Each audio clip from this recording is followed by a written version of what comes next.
I got loyalty, got royalty inside my DNA. I got love, peace, got war and peace inside my DNA. I got power, poison, pain, and joy inside my DNA. Hello guys, welcome back to my channel The Fanfic Fantasy. Join us as we explore the world of fanfiction and fantasy and bring you the best story and discussions. This is the second part of What If Tanjiro Time Traveled and Became a Demon? So give this video a like and subscribe for more videos in future. So let's get into the fanfic.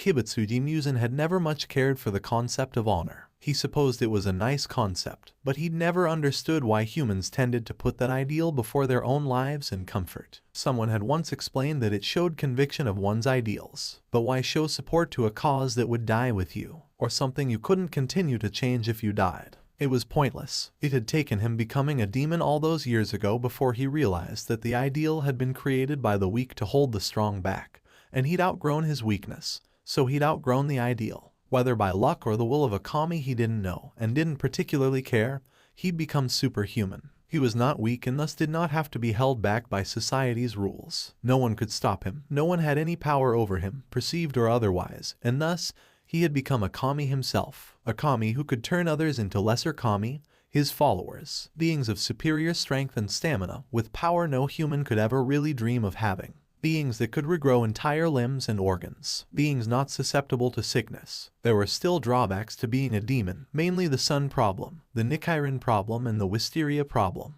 But most of those could be overcome with sheer strength and willpower. Everything except the sun. No demon had ever conquered the sun. Yet, he knew it was a matter of time. He just had to wait and stay in hiding until he could confidently show that he'd conquered all weaknesses, that he'd proven to the world and the kami that he was worthy of his power. He was still sure that finding the blue spider lily would help in that endeavor, but if one of his demons could conquer the sun without it, then all the better. Also, once he'd become a kami himself, he'd gone around and looked for others who had been born into a similar position as he had.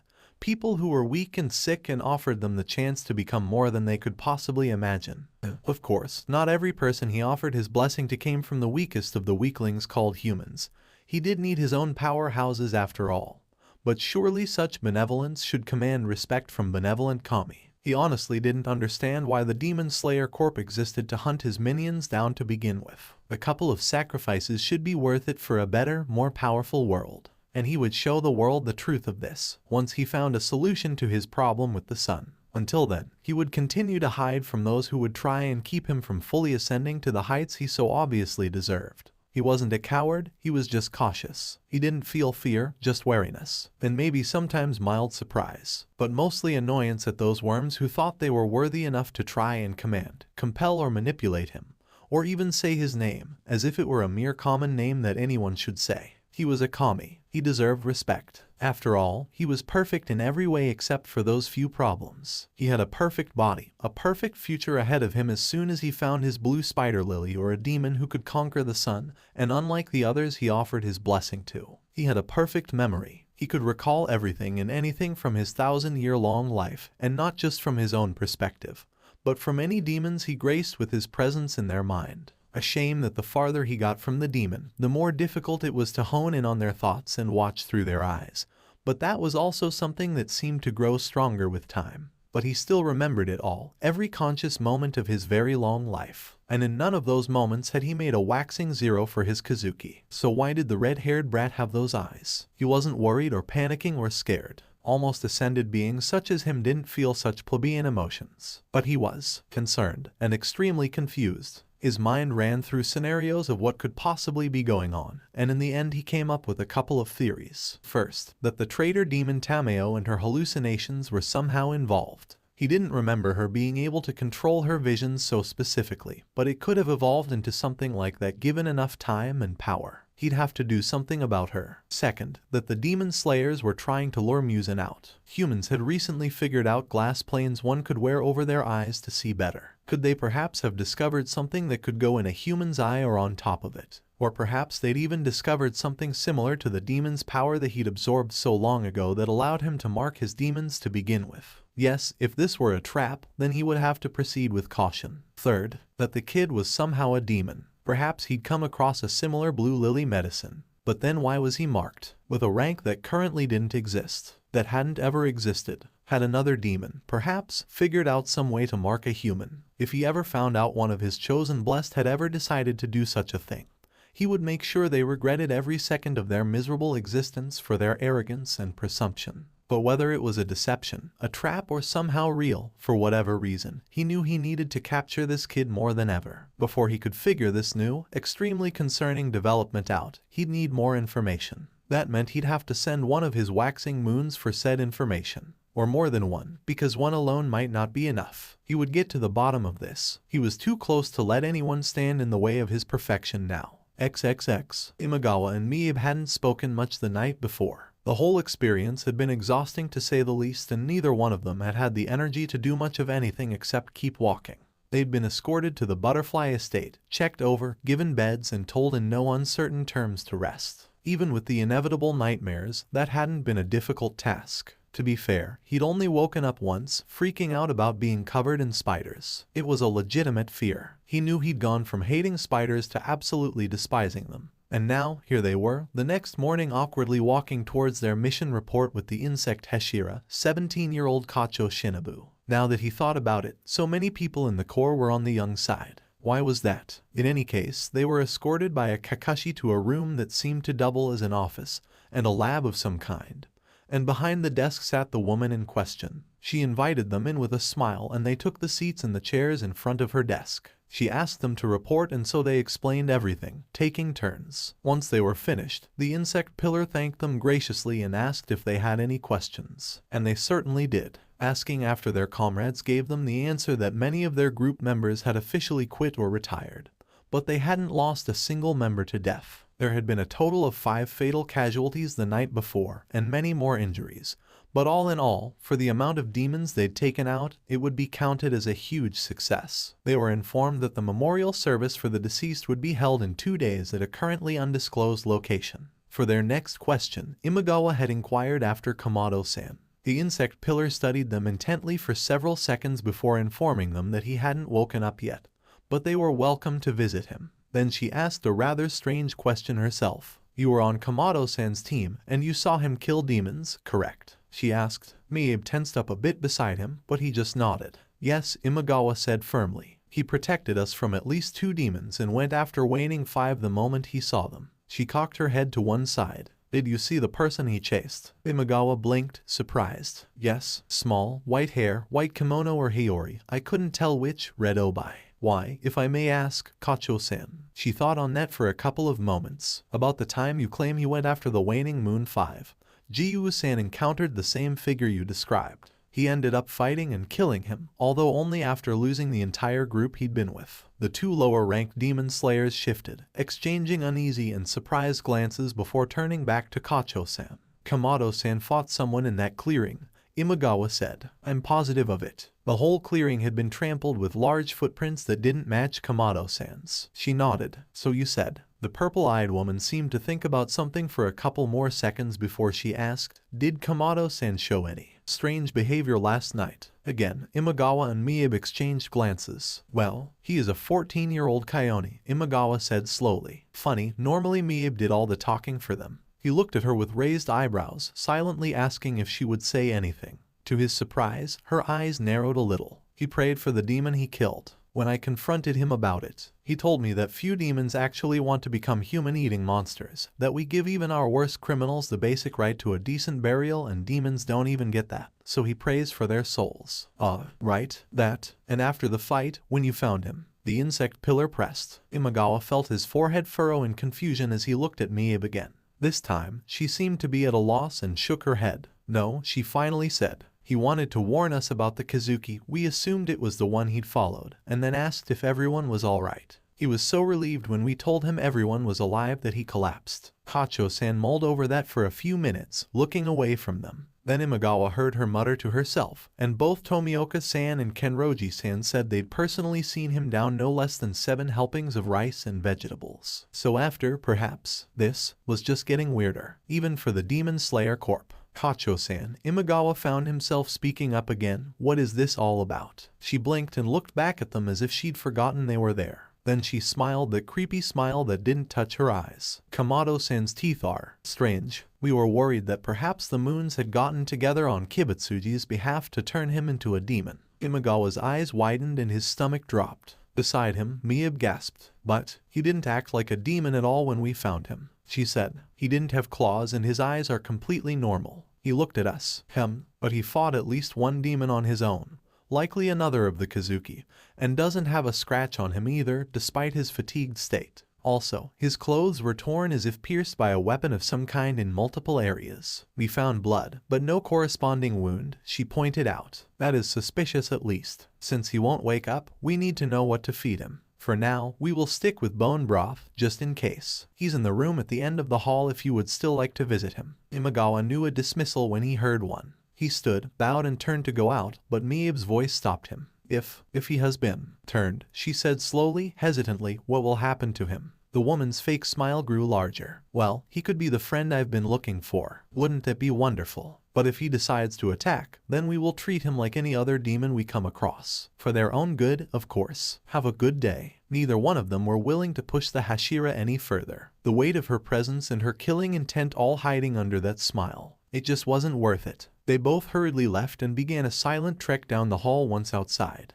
Eventually, Mieb broke it. So, why did you do it? He swallowed at his partner's question. Do what? He could practically hear her frown, but she answered him anyway. You prayed over a demon. Imagawa sighed. Yeah, it just seemed the right thing to do, I suppose. He immediately knew he'd said something wrong as Mieb grabbed his arm and swung him around to face her. The right thing to do. Seriously. He shook his head. You didn't see the look in her eyes. Mieb. She looked so scared and alone and like she'd accepted her death. She looked human. Of course she's scared. She was dying. And she'd killed how many hundreds of people before? And did she have a choice? If you were given the choice of killing someone or dying, which would you choose? He pushed back, frustrated. I wouldn't kill innocents. Not every demon goes after children or mothers or siblings. Some of them go after criminals or are attracted to eating strength. But we still kill them, simply because they're demons. You heard Kamado-san. It's like they're sick. And they had no choice. I lose absolutely nothing by hoping their soul moves on quickly,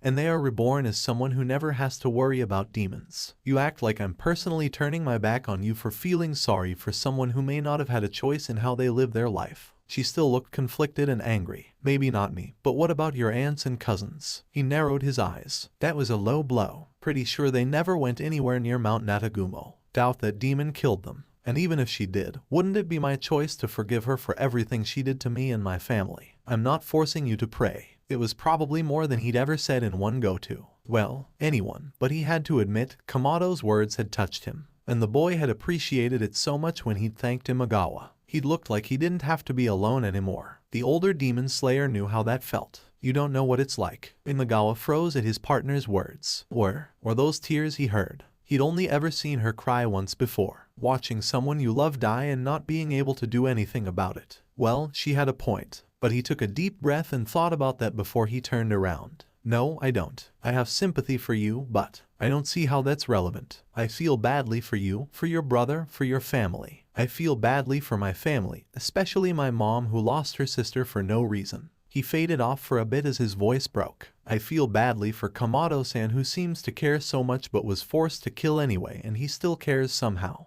And I feel badly for the demons who didn't have a choice in how they are forced to survive. I don't see why I shouldn't feel all of that or how one part negates another. I can still feel badly for the demons I kill. I don't think that makes me less human. The only person I think really deserves my anger and hate is Kibutsuji Musen. With that he turned and stalked down the hall, hoping no one could see his hands shaking. One of the doors had a demon slayer on guard outside of it. Is this T-tanjiro's room? He asked, hoping the waver in his voice wasn't obvious. The demon slayer, a man with light brown, short hair, nodded. Kacho-san said I could visit. The man nodded again, this time more nonchalant and uncaring. Just to be polite, Imagawa knocked on the door and when no one answered, he walked inside. 3 beds lay against one wall, all well away from the sole window in the room, although only the middle one was occupied. The unconscious 14-year-old looked far too still and blank. Imagawa stepped inside, then looked back at his partner, who was still standing in the hall, then forced himself to keep his shoulders straight as he shut the door behind him.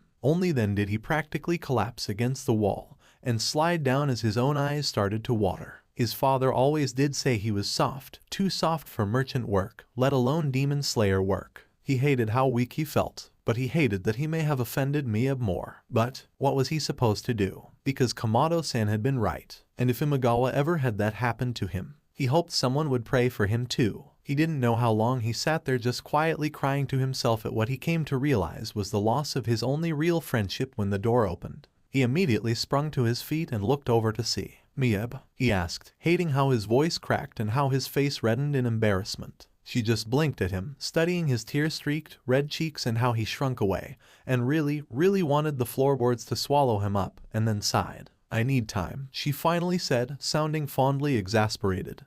Better than angry. He'd take it. And even if we don't agree, well, that doesn't mean we're not partners. You'd still do what you could to save my life, right? He blinked, then nodded emphatically. Oh, of course. Then don't leave me behind again, she said, annoyed as she pointed to the halls. He shuffled and looked away. Usually I'm the one that has to try and keep up, he muttered. She snickered, then smiled warmly. I always know you'll catch up. He felt a shy smile begin to cross his own lips. I knew you'd catch up too. She raised an eyebrow skeptically. Did you really? Imagawa frowned and looked away, rubbing his arm. I hoped you would. Silence for a couple of seconds before she put a hand on his arm. That's more than good enough. Friends? He blinked. She actually wanted to be friends with him, not just partners. Why yes, he said loudly, and maybe a little too quickly. SHH. The guard from the hallway snapped. And do you have to argue, or make up or whatever, in the hallway where everyone can hear? Other people are resting, you know. Sorry, Imagawa muttered. Miebe didn't say anything, although she rolled her eyes as she stepped inside and closed the door. Come on, she said as she walked over to where Kamado-san lay. Imagawa followed with a happy nod and they approached the bed. Kacho-san said he hadn't woken up.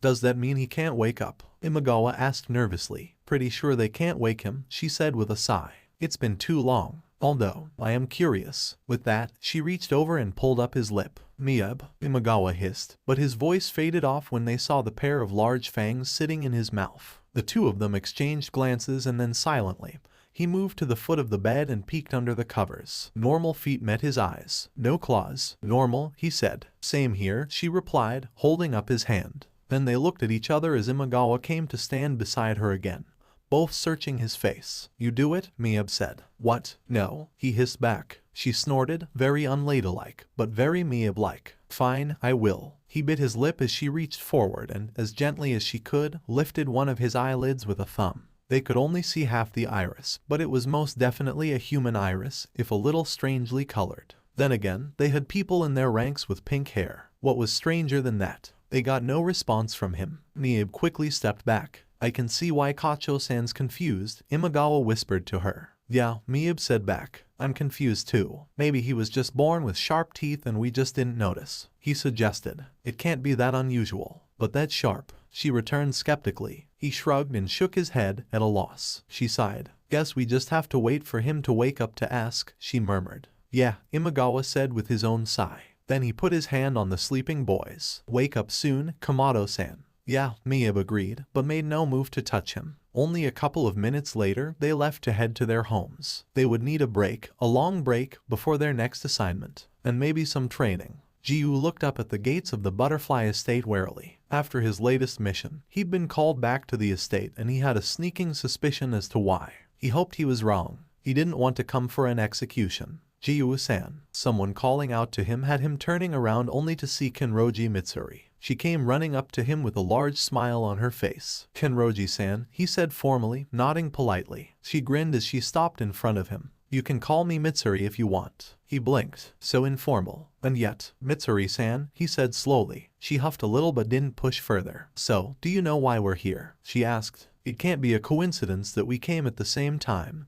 After all, before he could say anything, the doors behind him opened and he turned to see Shinobu Kacho standing there, for once without that creepy smile on her face. Tomioka-san, Kenroji-san, I thank you for coming so quickly. Follow me, please. They both hurried inside and Shinobu closed the door. Then she turned and walked briskly back towards the estate. Shinobu-san, what's wrong? Mitsuri-san asked worriedly. Kamado-Tanjiro woke up. Jiu's breath caught in his throat, but he made sure his concern didn't show on his face at all. Aunt? He asked. Several moments of silence. He was hungry. Behind him, Mitsuri-san whimpered, and Jiu once again wondered how the woman had led her troop of demon slayers so well on Mount Natagumo. She was certainly competent, but she rarely acted like he would expect competent people to act. Strange and eccentric, he could understand. That applied to most of the Hashira in one way or another, but she just projected inexperience. It boggled his mind. But, again, he decided it was not his place to say anything. If one was competent, then he supposed they could act as she wanted.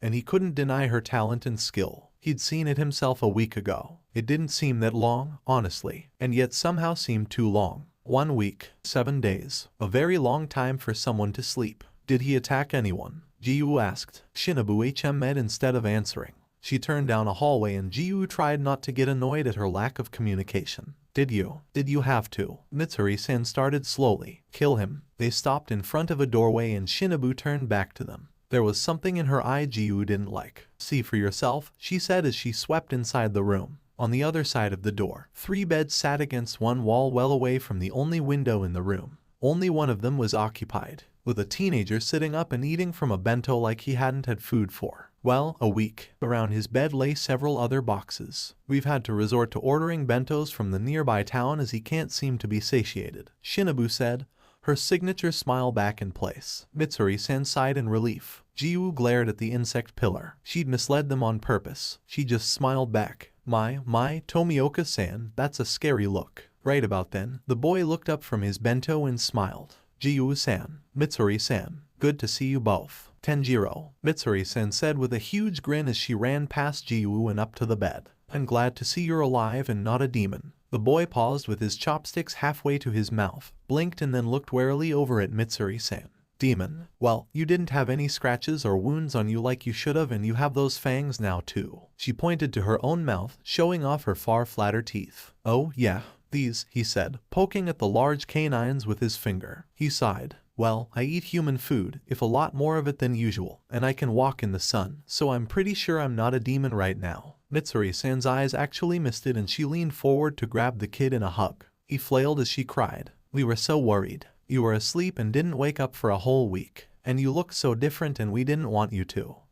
I don't think I ever really realized how strong you are, Mitsuri-san. The boy managed to gasp out, somehow not spilling any of his food. Mitsuri-san sat back, immediately letting go and looking sheepish. Oh yeah, I was born super strong for some reason. I have to eat a lot to maintain it too. So maybe you're just like me. Was it Jiu's imagination, or did he sense a sort of sadness in the kid's smile? Yeah, maybe. He didn't sound convinced. How suspicious. He knew something about what had happened. He just wasn't telling them. Well, now that we're all here, we can all travel together to the Hashira meeting, Shinobu said happily. Both Mitsuri and Kamado paused and looked over at Shinobu like they hadn't expected that. So they didn't know. Hashira meeting? Mitsuri-san asked. Why? Kamado added on. Well, we'll just have to see once we get there, Shinobu said, clapping her hands and tipping her head to one side. The smile was no longer fake, but it did have that teasing edge to it that annoyed Jiu to no end. Hurry up and finish eating so we won't have to be late. Hi, the youngest demon slayer said as he began to eat at an even faster pace than before. The rest of them looked on in a mix of awe,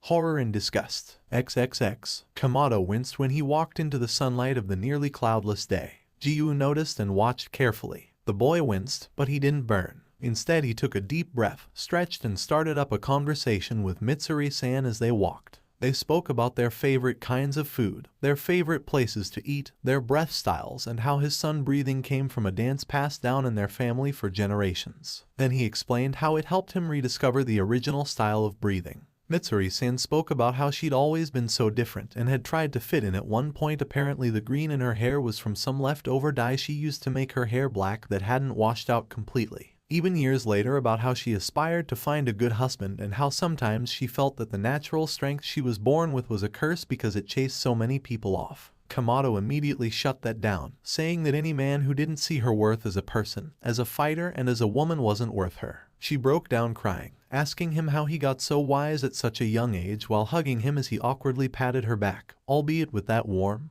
kind smile of his. The entire way to the Yubayashiki estate, Kamado walked in Mitsuri-san's shadow, or as close to it as he could, and his face continued to redden. to an unusual level even as he wiped away sweat. Jiu also saw him relax immensely when they reached the shadow of the wall around said estate. It wasn't that hot, being fall. The Kakashi let them inside and showed them into the house and to the waiting room that Jiu usually sat in until Oyakata-sama was ready to see them. The water pillar made sure to sit by Kamado just to be on the safe side. As they did so, he noticed something on the boy's hand. Once the Kakashi left, he grabbed the kid's wrist and held the appendage up. Kamado cringed and looked away. There were burns on his hand. Painful looking, red blisters surrounded by red skin. "Oh, what's this?" Shinobu asked, tilting her head in that false way of hers. "Nothing," Kamado said, a little hurriedly, trying to snatch his hand back. "Kamado," Jiu said, his voice harsh and steel-like, "are you a demon?" The room froze for several seconds, Kamado's eyes wide as he looked at Jiu. His face paling significantly under the red. It looked like a sunburn, the water pillar realized. What? He can't be. Mitsuri broke in. He said he wasn't. He ate human food. A lot of it. And he walked in the sun. And was burned by it. Jiu said, thrusting out Kamado's hand for her to see, dragging the hapless boy along with the motion. But he wasn't killed by it, she insisted. "I think Tomioka-san's question hasn't been answered," Shinobu said, her voice picking up a dangerous edge. "Back at the estate, I noticed how you deflected the question, so I will also ask you directly. Are you a demon, Kamado-san?" The boy looked around nervously. "That isn't an easy question to answer," he said just as he ripped his hand out of Jiu's and held it to his chest. "I don't think it should be so difficult," Shinobu said. "It's a simple yes or no." He didn't seem fazed by her practically tangible threatening aura. Jiu had to at least give him that. Although it concerned the water pillar that he didn't seem worried. Did he really think he was that strong? Jiu's hand inched towards his sword. His wasn't the only one. Kamado sighed, rubbing his hand tenderly. "The simple answer is the same as back at the butterfly estate. No, not right now." "Not right now," Shinobu pressed. Jiu was glad she did so he didn't have to. He did notice that Mitsuri looked like she was about to cry. Again, the youngest of them opened his hand and looked down at it, as if he saw something there the rest of them didn't. "Yubayashiki-sama knows my circumstances, but, due to a demon blood art, I slowly am becoming a demon." Silence, then Shinobu spoke again. "Oh, and exactly how slowly is this happening?" He sighed again. "For context, I have constant concentration breathing down, know how to use that to control my body to a large degree, and I know 2 breathing styles as well as basics of others. That isn't all, though. I also have another power obtained through unique circumstances that would take too long to describe right now." Jiu's eyes widened. "The fire that night. That was you," Mitsuri gasped. "The fire that only burned the demons." Kamado shrank in on himself a little, but he nodded. "Yeah, that was me. You could have burned all the demons on that mountain at any time." Jiu didn't mean to sound accusing, but refused to take his words back. "Why didn't you?" Kamado looked over at him, gaze serious and hard. "Because using that power is what pushes my body further into a demonic state. It is a last-ditch power that I cannot use unless I have no other choice." "So the demon you chased down, the one you thought was waning 5, Mitsuri ventured slowly, was actually waning 4. She had some sort of mirror shape shifting and cloning power. She led me into a trap. I didn't face 1 waning moon by myself, I faced 4. Jiu's mouth didn't drop open, but it took him conscious effort not to allow that to happen. Mitsuri didn't bother and Shinobu just sort of blinked as if she couldn't wrap her head around Kamado's words. "My fire can't kill demons, but it does burn them and makes for a very good distraction with little collateral damage. You faced 4 of the 12 Kazuki on your own." "And 1?" Mitsuri asked, obviously flabbergasted. The boy seemed a little nervous as he looked around the room, and then nodded. My, Shinobu said, putting a hand to her mouth. "Aren't you strong, Kamado-san?" She obviously didn't believe him. The boy didn't notice her wry tone as he sighed and shook his head, looking down at his hand again. "Not strong enough. They had to rely on that power." And even though he didn't know why, Jiu believed him. He looked so regretful at that moment. "So, what happens when you start craving human flesh?" Shinobu asked, sounding almost nonchalantly curious. Jiu frowned at her but didn't say anything. Kamado looked over at her, fixing her with the same steely gaze he'd given Jiu earlier. "I hope that day never comes. But if it does, I can promise you I will not give in. I will either find another way to gather the energy I need, or I will kill myself if I cannot." The sheer conviction with which he said that did more to calm Jiu's nerves than anything else the boy had said or done that day. He supposed Kamado could still be a spy from Muzan, but he didn't think so. "So, you're like, half demon?" Mitsuri asked, one finger on her pursed lips as she studied Kamado thoughtfully. Kamado opened his mouth, then closed it, looking thoughtful himself. You're that wrong right now. Half demon. The very thought was absurd. And yet, on the other side of the room, the doors opened and one of the Yubayashiki children walked in demurely. Thank you for waiting, she said with that fixed smile on her face that Jiu found almost as creepy as Shinobu's fake smile. Kamado-san, Yubayashiki-sama would like to speak with you before the meeting. He will see you now. Kamado rose to his feet and made to follow her. Jiu did the same. The white-haired girl looked up at him. Kamado-san only, Tomioka-san. Jiu was about to protest when Kamado spoke up, waving his hand. Nah, he can come. It'll probably make everyone else here feel better. The girl seemed to think about that for a minute,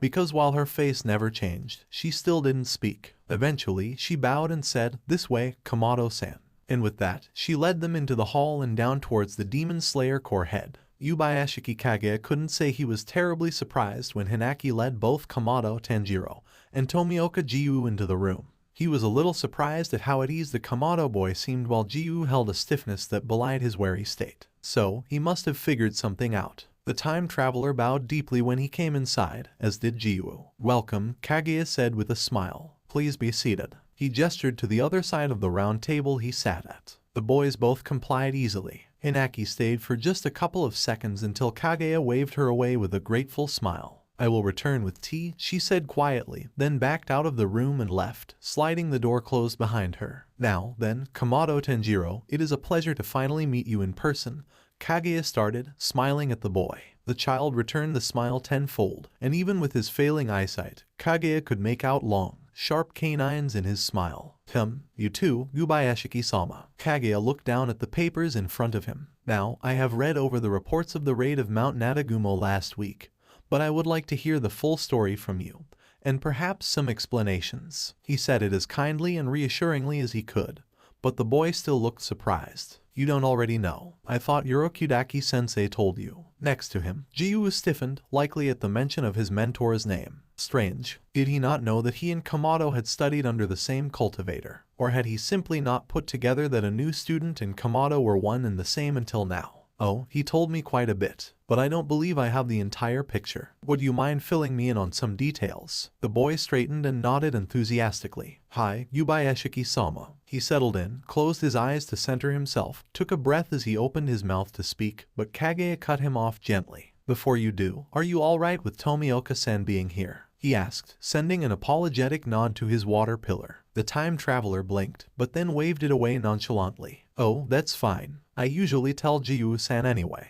Kaguya could tell how that confused Jiu, but found it amusing seeing as the Hashira would learn everything he needed to know very soon. He wondered just how much everything the boy would say would knock Jiu for a loop. He wished he had better eyesight to see it with. "Very well. Please proceed, Kamado-san. And please start at the beginning, if you would." "Oh, you can call me Tanjiro." The boy returned almost instantly. "If you want, that is." The Demon Slayer head chuckled a little at that. So earnest. No wonder Urokudaki liked him so much. "Very well, Tanjiro-san." The boy nodded, took another breath, and began his story. As requested, he started at the very beginning, explaining first how he woke up on the same morning time and time again, then proceeded through the first timeline. Urokudaki had, indeed, sent summaries of the boy's words, delivered them in person, even, but hearing all the details from the boy in question really put everything into perspective. How many lives had this boy lived? Jiu, for himself, just stared at Tanjiro throughout his entire explanation, looking suddenly very lost and like he was regretting his life choices. Again, Kaguya would have to speak with him privately later. About halfway through his first timeline, Hinaki came back with a tray of tea which she set before everyone and carefully poured. Tanjiro stopped explaining until she'd bowed and left again, picking up almost right where he'd left off. Tanjiro finished describing being turned into a demon for the first time, explained what he knew of the ultimate form of his demon blood art, and then went on to explain several of those first loops. They didn't sound pleasant in the slightest. Then he went on to describe how he found out that he could save his family by more or less sacrificing himself to Muzan and becoming a demon. How he learned through trial and error how to overcome the hunger for human flesh as a demon, and was about to go on when Jiu stopped him. "So, as a demon, you have eaten human flesh." Tanjiro's smile vanished. Something dark and disgusted replaced it, all underscored by a hard shame as he looked away from both Jiu and Kaguya. "Yes, the first couple of times I woke up as a demon." He shook his head, his hands holding his teacup shaking. So why should we believe that if you continue in your current state that it will be any different? Jiwoo asked. Ah, so the boy had told them something earlier. This must be a follow-up from that. Tanjiro's eyes narrowed and he puffed himself up. Because I overcame it. For dozens of resets, I didn't eat a single bite of human flesh. You haven't eaten any humans since then. Jiwoo pressed. From the change in his countenance, Kaguya could tell they'd begun to tread on dangerous paths. The boy before them wasn't the sweet, kind boy Yurokidaki had described, but a cold, hard war veteran who had died dozens, if not hundreds of times. This was a man who did not fear death or the other people around him. This was a man who had been pushed too far a few too many times and likely was not as stable as he wanted to present himself. Jiwoo-san, he said quietly, if Muzan captured you as a demon and set a dead human before you, then told you if you ate the body he would spare the lives of the living children in the room, what would you do? That, apparently, had not been what the water pillar had expected because his eyes widened and he looked distinctly paler. To be fair, Kaguya hadn't expected something like that either. Yet another horrific act to place on the pile of grave sins Muzan had committed. Why would he do that? Jiwoo returned, trying to regain his normal state of calm. Tanjiro snorted mirthlessly, because it's Kibutsuji Muzan. He likes torturing people, manipulating them, either subtly or blatantly to do what he wants. And if it isn't what they want, then so much the better. He is a sick, twisted and disgusting being worthy only of pity for the fact that even after 1,000 years, he still cannot see the kind of damage he has done to himself and everyone he comes into contact with. This was going too far, Kaguya thought. Perhaps it was time to move on. You sound like you've been through quite the ordeal, Kaguya said softly. For several seconds, Tanjiro just sat there, stiff as a board while he came back from whichever horrific memory had swallowed him. Yeah, the boy finally managed to say, although his voice sounded tight, like it had barely squeezed through his throat. These last few loops have not been easy.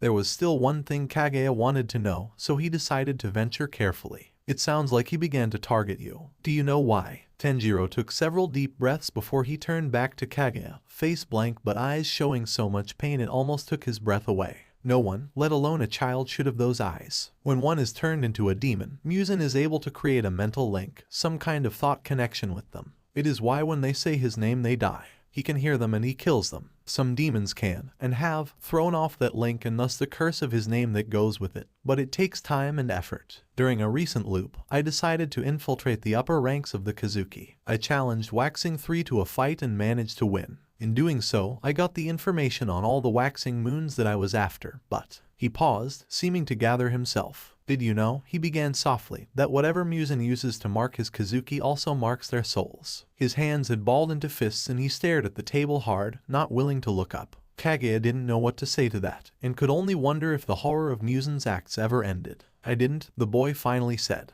Not until I had to enter my own soul while fighting Waning One in this loop and saw it for myself. In the next loop after my infiltration.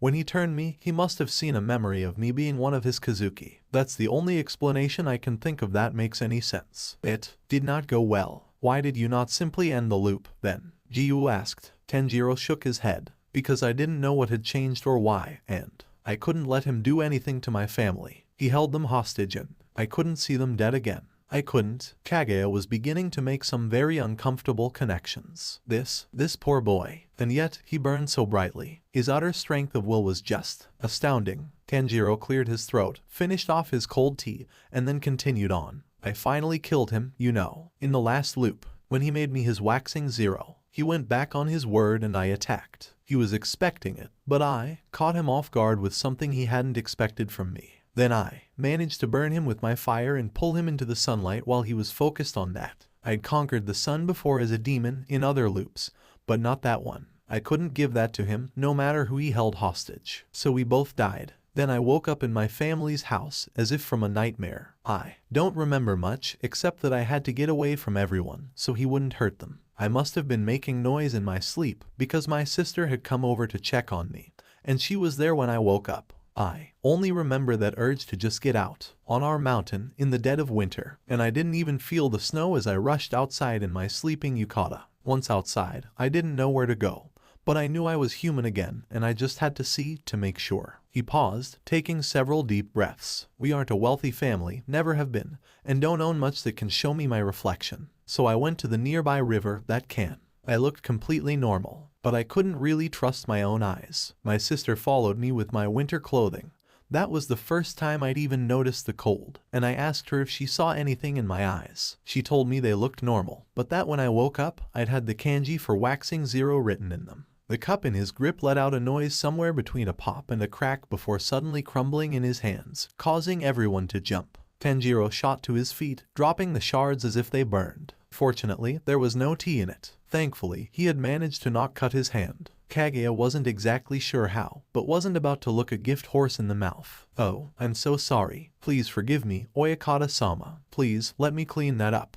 And there was the kind-hearted boy that Urokudaki had described. "It's fine," Kaguya said. "Please make sure you don't cut yourself. I'll call for Hinaki." "Oh, no. I broke it. I can clean it up," the boy said as he knelt and began gathering the pieces. Thankfully, Hinaki came quickly and took the shards of the cup from him as he sheepishly apologized again. To her this time, she simply promised to bring a new cup as well as a refill of tea. Kaguya honestly had such amazing and wonderful children. "Sorry about that," Tanjiro muttered again as he knelt down where he'd been before. "It really is fine," the core head insisted. It was better than fine, actually. It had given them all a much-needed break from the story that they would now have to return to. "You were telling us that your sister saw your eyes change when you woke." Tanjiro seemed to sag a little under a heavy weight. "Yeah, I thought it was just a holdover from the previous loop, but I just couldn't handle it anymore." He paused and looked to the side. "Broke, I suppose." Then he chuckled mirthlessly. "I never have been strong enough." "I disagree," Kaguya said, making sure to smile so the kid knew he wasn't just saying it. "I suspect most people would have broken long before you did. That you held out that long is most certainly commendable." The boy blinked and then sent a watery smile Kaguya's way. "Thank you, Oyakata-sama. Of course, continue when you are ready." Tanjiro was silent for several seconds and Kaguya could hear him using his breathing techniques to calm himself down. "So, because Nezuko saw my eyes and teeth and I acted so differently, my mom believed me for once and she had a good idea that I hadn't thought of before that had a chance to help us all escape. I was desperate at the time and willing to try just about anything to keep everything from turning out as bad as the loop before. So we squeezed into our small boat and took it down the river, stopping to lay some false trails here and there. It worked." He shook his head incredulously. "Even now I can't believe it. I was so thrilled I could stay human and become a demon slayer again. Even though I didn't meet Jiu-san. This time," he nodded at the water pillar, who looked to be on the verge of a bit of a breakdown himself. "I still took my family to Urokudaki-sensei's place and asked him to train us. I'd forgotten how hard it was to train my body as a human the first time, but I pushed myself as hard as I could, took the final selection, and began going on missions. As you know, Oyakata-sama, they weren't missions I'd ever gone on before, but they also weren't usually very difficult. And then, a couple of weeks ago, I was sent to examine a situation, ferry passengers, and sometimes entire ferries, disappearing for no reason. Turns out it was a demon I encountered in my first life, as well as a couple of loops after that. That was Waning Moon 1. He would send people forcefully to sleep and give them happy dreams until he had them where he wanted them. Then he would turn those dreams into nightmares before he ate them. When demon slayers came along, he'd bribe people, often broken, orphaned or sick children, with sweet dreams if they would go into that demon slayer's mind and destroy the spirit core of the demon slayer. I found one such girl in my soul. She wanted to see her family again. I could relate." He paused and looked into the distance for several seconds before shaking his head and looking back at the core head. "I stopped her and managed to talk her down, and I knew how to get out of the dream.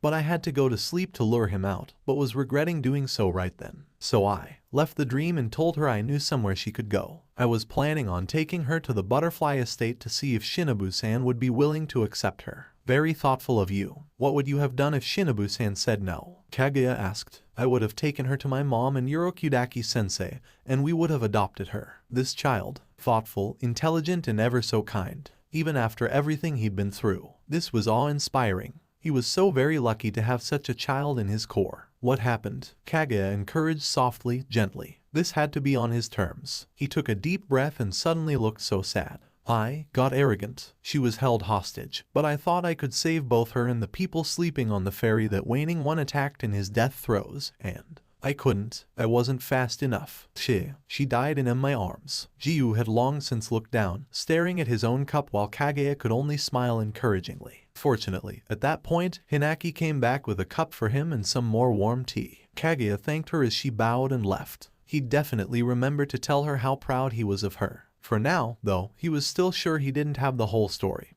and he needed that before he could make any final decisions. He hated putting this child through this kind of interrogation, but felt it was necessary. You informed me of waning one's defeat, and then asked for a break. I didn't ask questions at the time, so I will now. Why did you feel you needed one? Kenjiro sighed and rubbed the back of his head. Because while I was on that boat, while I held that little girl's body in my arms, I reacted as I had in so many loops before, and activated my demon blood art. Shocked silence. Kaguya felt his eyes widen. How is this possible? The boy bit his lip, then winced when the large canine punctured it. Jiu stiffened at the sight of blood in front of a potential demon, but Tanjiro just put a finger on it to stop the bleeding and continued his story. Ouch, sorry. As for how I could activate a blood art when I hadn't been turned into a demon, well, I didn't know, and I had to find out. So, once I buried Miki-chan, I wrote to you and then went to visit someone else I know. Oh, who? For the first time, Tanjiro looked truly nervous as he contemplated telling Kaguya, but eventually he must have decided the leader of the Demon Corps was trustworthy because he explained. Hundreds of years ago, Muzan turned a woman into a demon. She'd been sick and would leave behind a husband and children, so she looked for a cure. She found Muzan. He turned her into a demon. She killed her entire village before she came back to herself. So upset and devastated at what she'd done, she vowed to kill Muzan. But we all know how difficult that is. She almost gave up hope, but eventually was able to shake off Muzan's curse and modify her body so that she could subsist on a very small amount of blood and even be around blood without losing her mind. She is now a doctor and strives to save as many lives as she can in compensation for those she has taken. That cannot be possible. Jiu interrupted suddenly. We have never heard of a demon doing such in the history of the Corps. Kaguya put up a hand and the older boy immediately calmed down, even though he still looked agitated. Tanjiro simply looked over at him and said some of the wisest words Kaguya had ever heard. Simply because it makes no sense to you does not make it untrue. He didn't say it cruelly or haughtily, just matter of fact, but with a soft smile Jiu didn't seem to know what to do with. He looked taken aback by the words as he just stared at Tanjiro. He'd likely need some time to digest that. In any case, he turned back to Kaguya. I have visited Tameo-san in multiple loops. Her clinic is often where I go to sleep when I become a demon so my body can change. Sleep is how I gather energy as a demon and I need a safe place to stay for several months. She is almost always happy to take me in and she almost always ends up working on a cure to turn demons back into humans. In my first life, she even succeeded. Kaguya felt his eyebrows almost raise into his hairline because that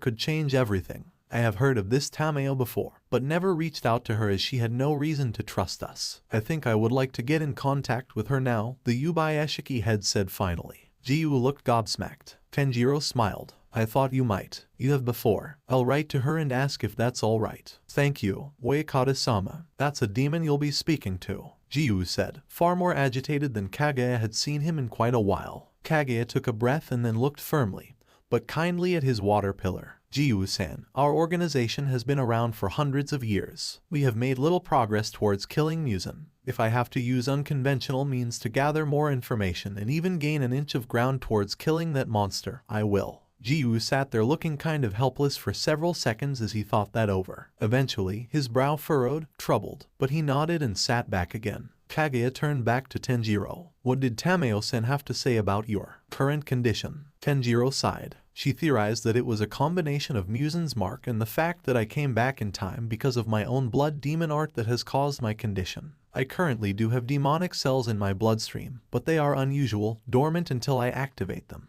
They don't attack my human cells at all as far as she could tell. However, when I use my demon blood art, they multiply tenfold or more. Once I deactivate it, I return to my human form, but have consistently had more demonic cells in my body than before I activated it. I will gain more and more demon-like qualities the more often I use it until I won't be able to revert to being human at all. Jiu frowned. So when you said you were turning into a demon because of a demon blood art, it was your own, you meant? Tanjiro nodded, a little sheepishly. Yes, so, the other night, when you faced 4 of the waning moons, Kaguya said thoughtfully, you ended up having to use your demonic power, which is why you now have fangs when you didn't before. The boy blinked at him, then shook his head ruefully. That's the Yubai Kaguya I know. Strange. Had Tanjiro met him in previous lives, as a demon perhaps? How interesting. Jiu almost looked offended. Had he come to the same conclusion then? Kaguya chuckled. Then Tanjiro lost his smile again. They wanted to capture me. I'm afraid that turning into a demon put me under the curse again, and he must have seen something.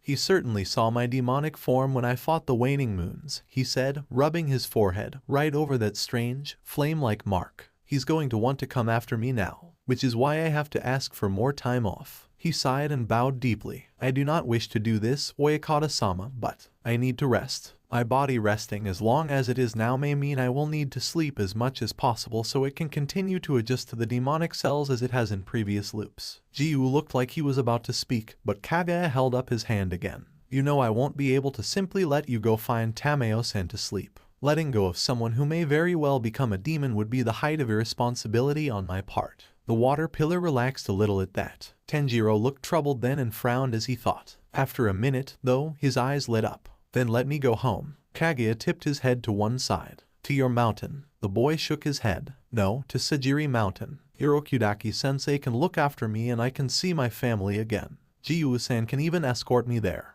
Not a bad solution. Although, and if Muzan finds you there. Tanjiro blinked and then his face darkened. Then he'll have to go through me in the former water pillar to get to them, or take me. Honestly, it was likely the best they'd get at this point. Very well. I will send Hirokudaki-san a letter explaining everything, and you and Jiu-san can begin your travels after the Hashira meeting.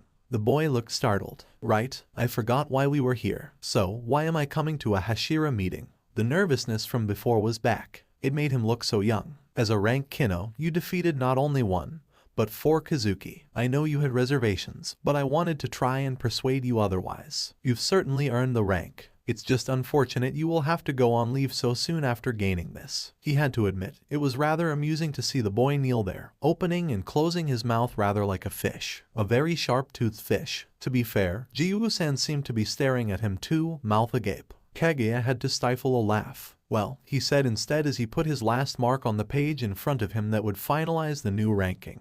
There are 3 empty Hashira places to fill. I will be very pleased to mark 2 of those places off today. T2. Tanjiro managed to get out. Kaguya smiled at him. Why, yes, Kenroji-san has killed off her 50th demon as a Kino. She will also be joining our ranks with her love style. Speaking of, you use the water and sun breathing styles, correct? The boy just nodded, looking a little dazed. Well, since Jiu-san here is doing an excellent job of filling our water pillar place, because he really needed to know that Kaguya valued him and that he did deserve to be there. Although, judging by the half squawk that came out of his mouth, he still didn't. It was a work in progress. You can be our sun pillar. Tanjiro struggled to get words out. I told you I didn't want to be a pillar. Kaguya gave him a sympathetic smile. Because you didn't want to draw attention to yourself, correct? The boy blinked, knowing he'd already lost this one as he sat back, still dazed. According to your report, Muzan already knows about you, and the core needs your strength. Tanjiro shook his head. But I'm half demon right now. Shinazugawa's going to try and take my head the moment he sees me. Jiu looked utterly flummoxed as he turned and stared, his mouth slightly open, at the time traveler, probably at how easily he threw out how well he knew the current pillars. Kaguya, for himself, blinked. Can you not stop him? The teen blinked back. Well, yes, but isn't that besides the point? Don't all the pillars need to be able to work together? The demon slayer had simply chuckled again.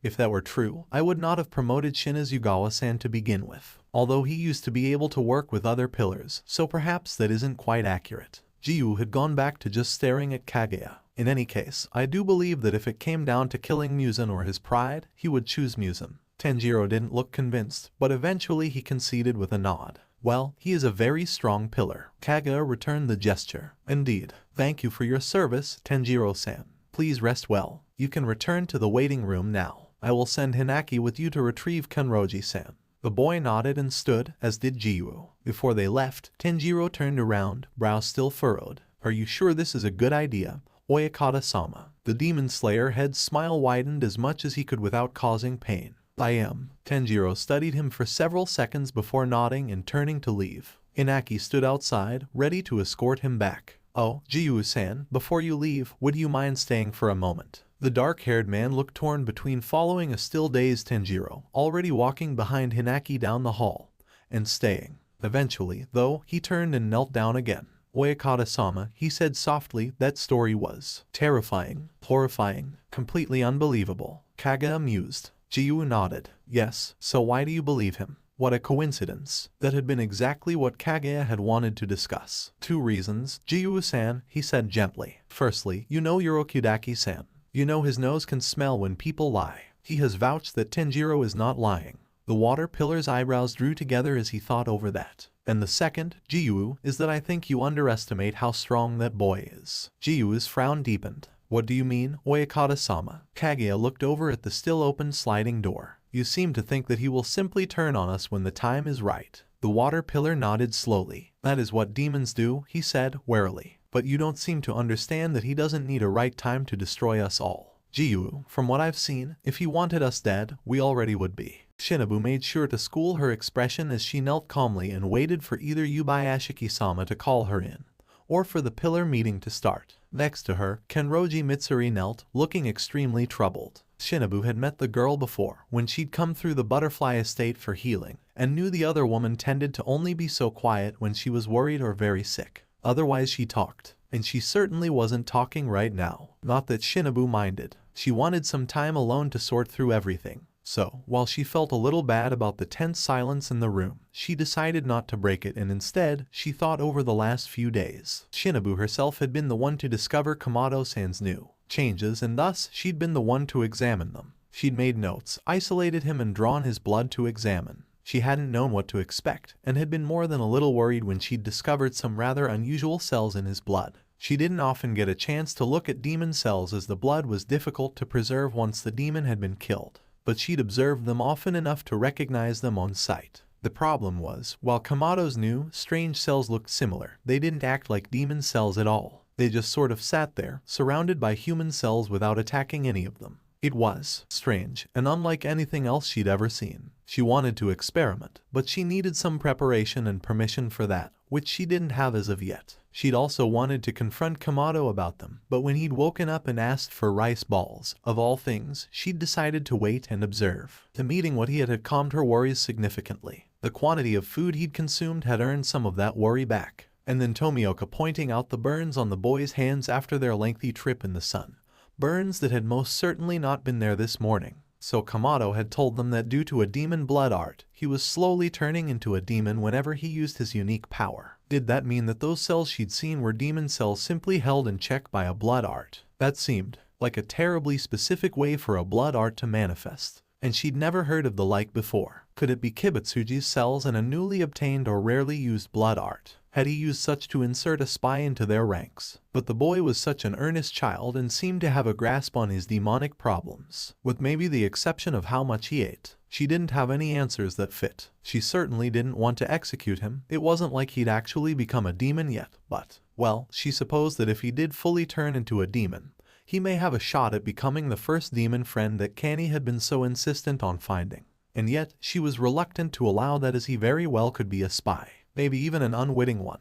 Her fists clenched on her knees, the only outward sign of her anger, doing something so horrible to such a talented individual. Demons truly were the worst. Taking a deep breath, she went back to her previous line of thought. So, what would they do if Kamado was an unwitting spy? What else could they do? He knew where the Yubayashiki estate was. The estate they'd managed to keep hidden from Muzan for hundreds of years. If he found out, it wasn't worth thinking about. No, she'd have to speak with Yubayashiki-sama about it. Before she could really finish that thought, she heard the soft patter of footsteps down the hall. 2 sets, if she wasn't mistaken. Kenroji must have heard too because both of their heads snapped to the door, waiting as the footsteps came ever closer. Finally, the door slid open to reveal one of the Yubayashiki children. She bowed to them, then stood aside as a very dazed Kamado Tanjiro walked inside. Well, less of a walk and more of a stupefied wonder. He shuffled over to where he'd rested on the floor before and knelt down, eyes not really focused on anything. Out of the corner of her eye, Shinobu saw Kenroji begin to open her mouth and say something. But before she could,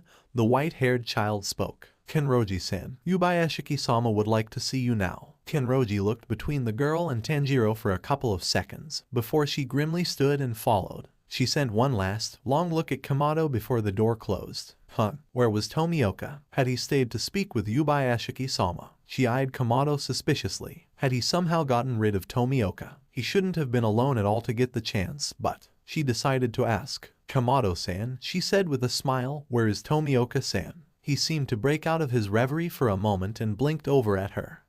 Oh, Oyakata-sama asked Jiu to stay behind. He reassured, then went back to whatever had distracted him so. First name basis, no Tomioka to guard him, his general state. It was just too much for her to resist. Kamado-san, what has you so distracted, if I may ask? She made sure to add a smile onto the end of that, hoping it looked friendlier than it felt. The boy turned his attention on her far more quickly this time, and then he just kind of chuckled, a little hysterically. I told him everything. Why I am, how I came to be here, what happened the other night. Everything. Oh, well, Shinobu wished she could have overheard that conversation. What happened? The insect pillar pushed. The expression he shot her made him look like a helpless child, eyes large and disbelieving. He promoted me to Hashira. Why did he do that? Shinobu felt her eyebrows rise to near her hairline. What? I know, the boy said helplessly.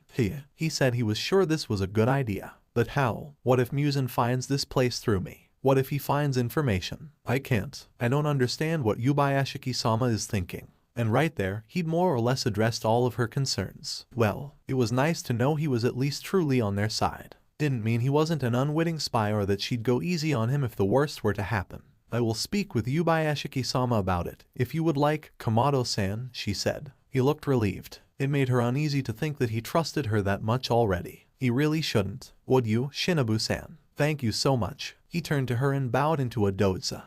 And now she felt particularly bad for trying to get him executed, or at least imprisoned. But could they imprison a demon on a Kino level? Of course, Kamado-san, she said as she forced another smile. Just then, the door opened and revealed a very pale Tomioka. Normally Shinobu would tease him about looking like death warmed over, but, well, even she had lines she wouldn't cross. Tomioka-san, she said slowly, and with more worry than she would have liked to express. He didn't often completely ignore her. He usually stopped or nodded, or even just glanced in her direction. But right then, it was more like she didn't exist. He did stop after a couple of steps, but instead of listening to or acknowledging her, his eyes fixed on Kamado as the boy rose from his doza position. Gee, Tomioka-san, Kamado asked, worriedly. So he hadn't been given the go-ahead to use the water pillar's first name. Interesting. Tomioka didn't respond to him either, so at least Shinobu didn't feel left out. Instead, he just stood there for over a minute. Tomioka-san, Kamado said, rising to his feet. Are you all right? What happened? That finally seemed to snap Jiu from his stupor as he blinked. Nothing, he finally said in what would usually be his normal tone, except Shinobu heard the waver he'd tried to hide. He was starting to really worry her. He stepped past Kamado, turned and knelt on the ground, still looking as if he'd seen a ghost. At the moment, Shinobu would almost believe it. Kamado seemed just about as worried as her, and even more unsure of what to do because he shifted uneasily on his feet before he took a seat next to Tomioka, who flinched ever so slightly. Shinobu doubted Kamado saw it, but she did. So, something about him. She'd have to corner him later if he didn't come out and tell them. They sat there in an uneasy silence for a couple of minutes before the loud footfalls of someone running had them all turning to the door to the hallway. Seconds later, Kenroji threw the doors aside. Oyakata-sama promoted me, she yelled, half ecstatic, half panicking. Congratulations, Kenroji-san, Shinobu said, tipping her head with her usual smile. Welcome to the pillars. Did you know he promoted Kamado-san too? The pink-haired girl's eyes grew wide and she rushed over to fall to her knees in front of Kamado, picking up his hand. The poor boy looked like he was about to panic himself, leaning away in distress. That's amazing. Let's do our best, Kamado-san, and support the core as pillars. Hi, he responded, almost in a complete 180 from how he'd been just moments before, fists clenched in determination. I'll do everything I can. Somehow he seemed to have gotten caught up in her exuberance. Shinobu could only shake her head, although Tomioka just stared at the two of them like he didn't know how to process what he was seeing. She really needed to see what had him so worried. If you would please follow me to the backyard, a young voice from the doorway drew their attention to the same girl who had come in before. She walked past them and out to the Ingawa. Shinobu rose to her feet slowly, dusting herself off as she did so. Kenroji had shot to her feet, dragging Kamado with her. Come on, Kamado-san. Hi, he said, grinning at her. Such a bright smile, even with those teeth. And you can call me Tanjiro. Then call me Mitsuri, she said as she dragged the boy after the white-haired Yubayashiki girl. Those two would be a whirlwind of a duo if ever paired together, she suspected. Well, the coming meeting wouldn't be boring, she supposed. Tomioka went to step after them, but she saw her chance and reached out to touch his arm.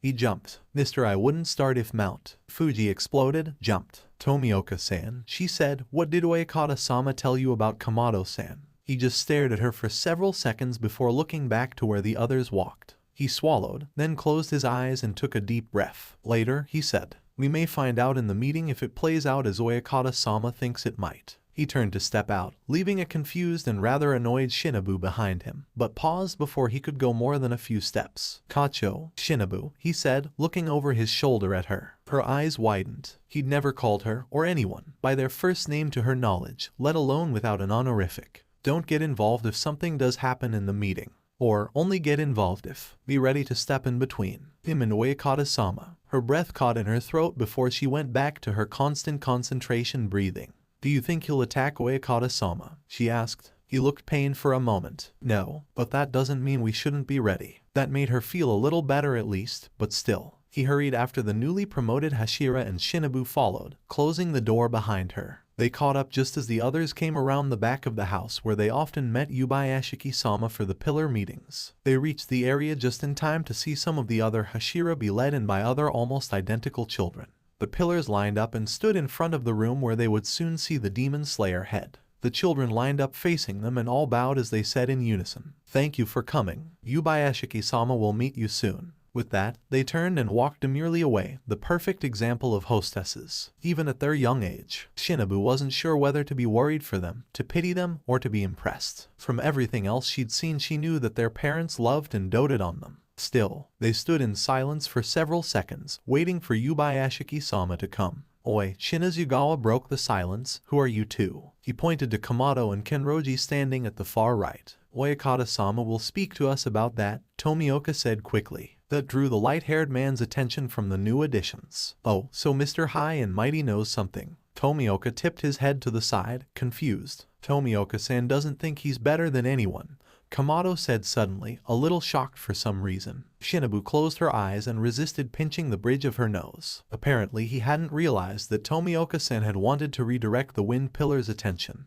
And yet he'd caught other cues somehow. This kid made no sense. Still, she decided she'd help Tomioka. Just this once. Oh, is that true, Tomioka-san? Shinobu asked, tipping her head to one side with a smile. She'd help him. That didn't mean she couldn't poke fun at him too. Although that look somewhere between betrayal and bafflement on his face made her feel a little guilty. A little. No. Oh, yeah, Shinazugawa asked, falling for the bait hook, line and sinker. Then why do you say you're not like us, huh? Always looking down on us. The complete puzzlement didn't lessen in the slightest. I am not like you. I never have been. I don't deserve to be a pillar. I am merely here as a placeholder until a better water pillar can be chosen. That took both Shinazugawa and Shinobu back. Shinobu liked to tease and poke fun at the stuck-up boy who seemed to think he was so much better than them. She hadn't realized, but he'd spoken so plainly. She had little doubt he hadn't meant every single word. And suddenly, so much more of his actions and comments made sense. It had been a while since she'd misread someone that badly, especially for that long. That is not true, a familiar voice spoke. They all turned to see Yubayashiki-sama standing on the Ingawa, and, for once,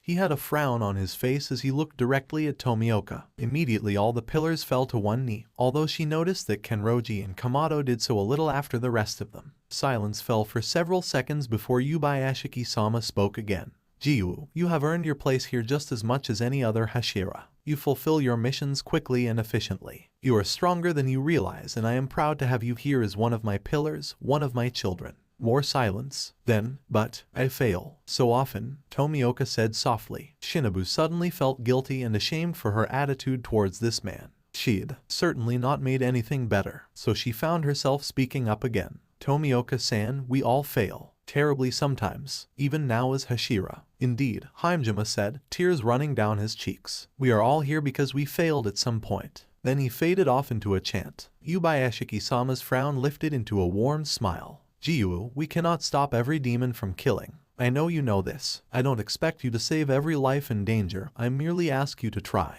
If you fail, I know it is because I didn't send you early enough or Kibutsuji made another demon before we could figure it out. I know you are hurting, but your life is precious too. Please stop punishing yourself for surviving when others don't. You deserve to live too. Silence, somehow deeper and thicker than the last one, fell over the group. Jiu didn't answer, although Shinobu didn't know if that was because he didn't want to or couldn't. She could swear she saw tears in his eyes, but he valiantly held them back. Then Yubaeshiki turned to everyone. That goes for all of you. You have all lost loved ones to demons, brothers, sisters, parents, friends, lovers, children. And the only person we should blame is Kibutsuji Muzan. Once we start blaming ourselves, we start letting him win. I beg of you all, please don't let him win. Shinobu did notice out of the corner of her eye that Kamado had tears running down his cheeks now too. Okay, that was it. They'd have to find a way to hold a demon of his strength because she didn't think she could bring herself to lobby for his death. He was just too pure. With that being said, I'd like to move on to the purpose of today's meeting, the head of the Demon Slayer Corps said,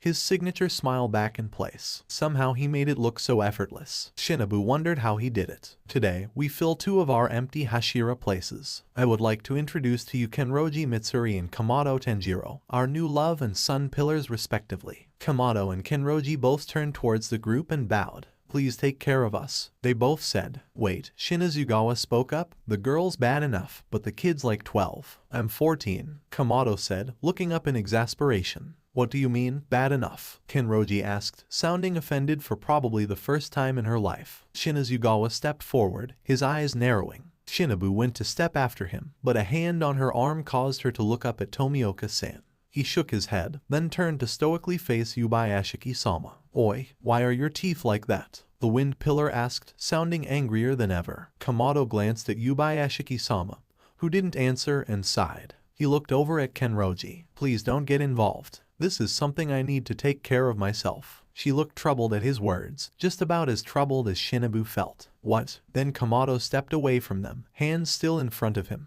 He took a deep breath, then called out, due to a demon blood art, I have been infected and will slowly turn into a demon. Shinobu hadn't realized stretches of silence could feel so different. This one rang with shock and horror. Well, then, I guess it's pretty obvious why Oyakata-sama brought you here. You need to die, Shinazugawa said with a manic grin. I agree, Rengoku said, speaking up for the first time, smiling widely. I flamboyantly agree. Yuzui almost yelled, posing dramatically. Seriously, how was he from a shinobi family? I must also agree, Haimjima said, tears still running down his cheeks. We must offer him release before he is lost. He trailed off into muttering again. But that's not right, Kenroji said. Mitsuri-san, Kamado said, then smiled at her. It's okay. No, it isn't, she protested loudly. Why would Yubaeshiki-sama promote you to pillar if he planned on having you killed? The boy blinked at her, and then his warm smile came back. Thank you, Kenroji-san. But I understand where the other pillars are coming from. If any one of them can attack and beat me, then I will leave my fate in their hands. And again I ask you, Mitsuri-san, please don't interfere. Shinazugawa's smile widened.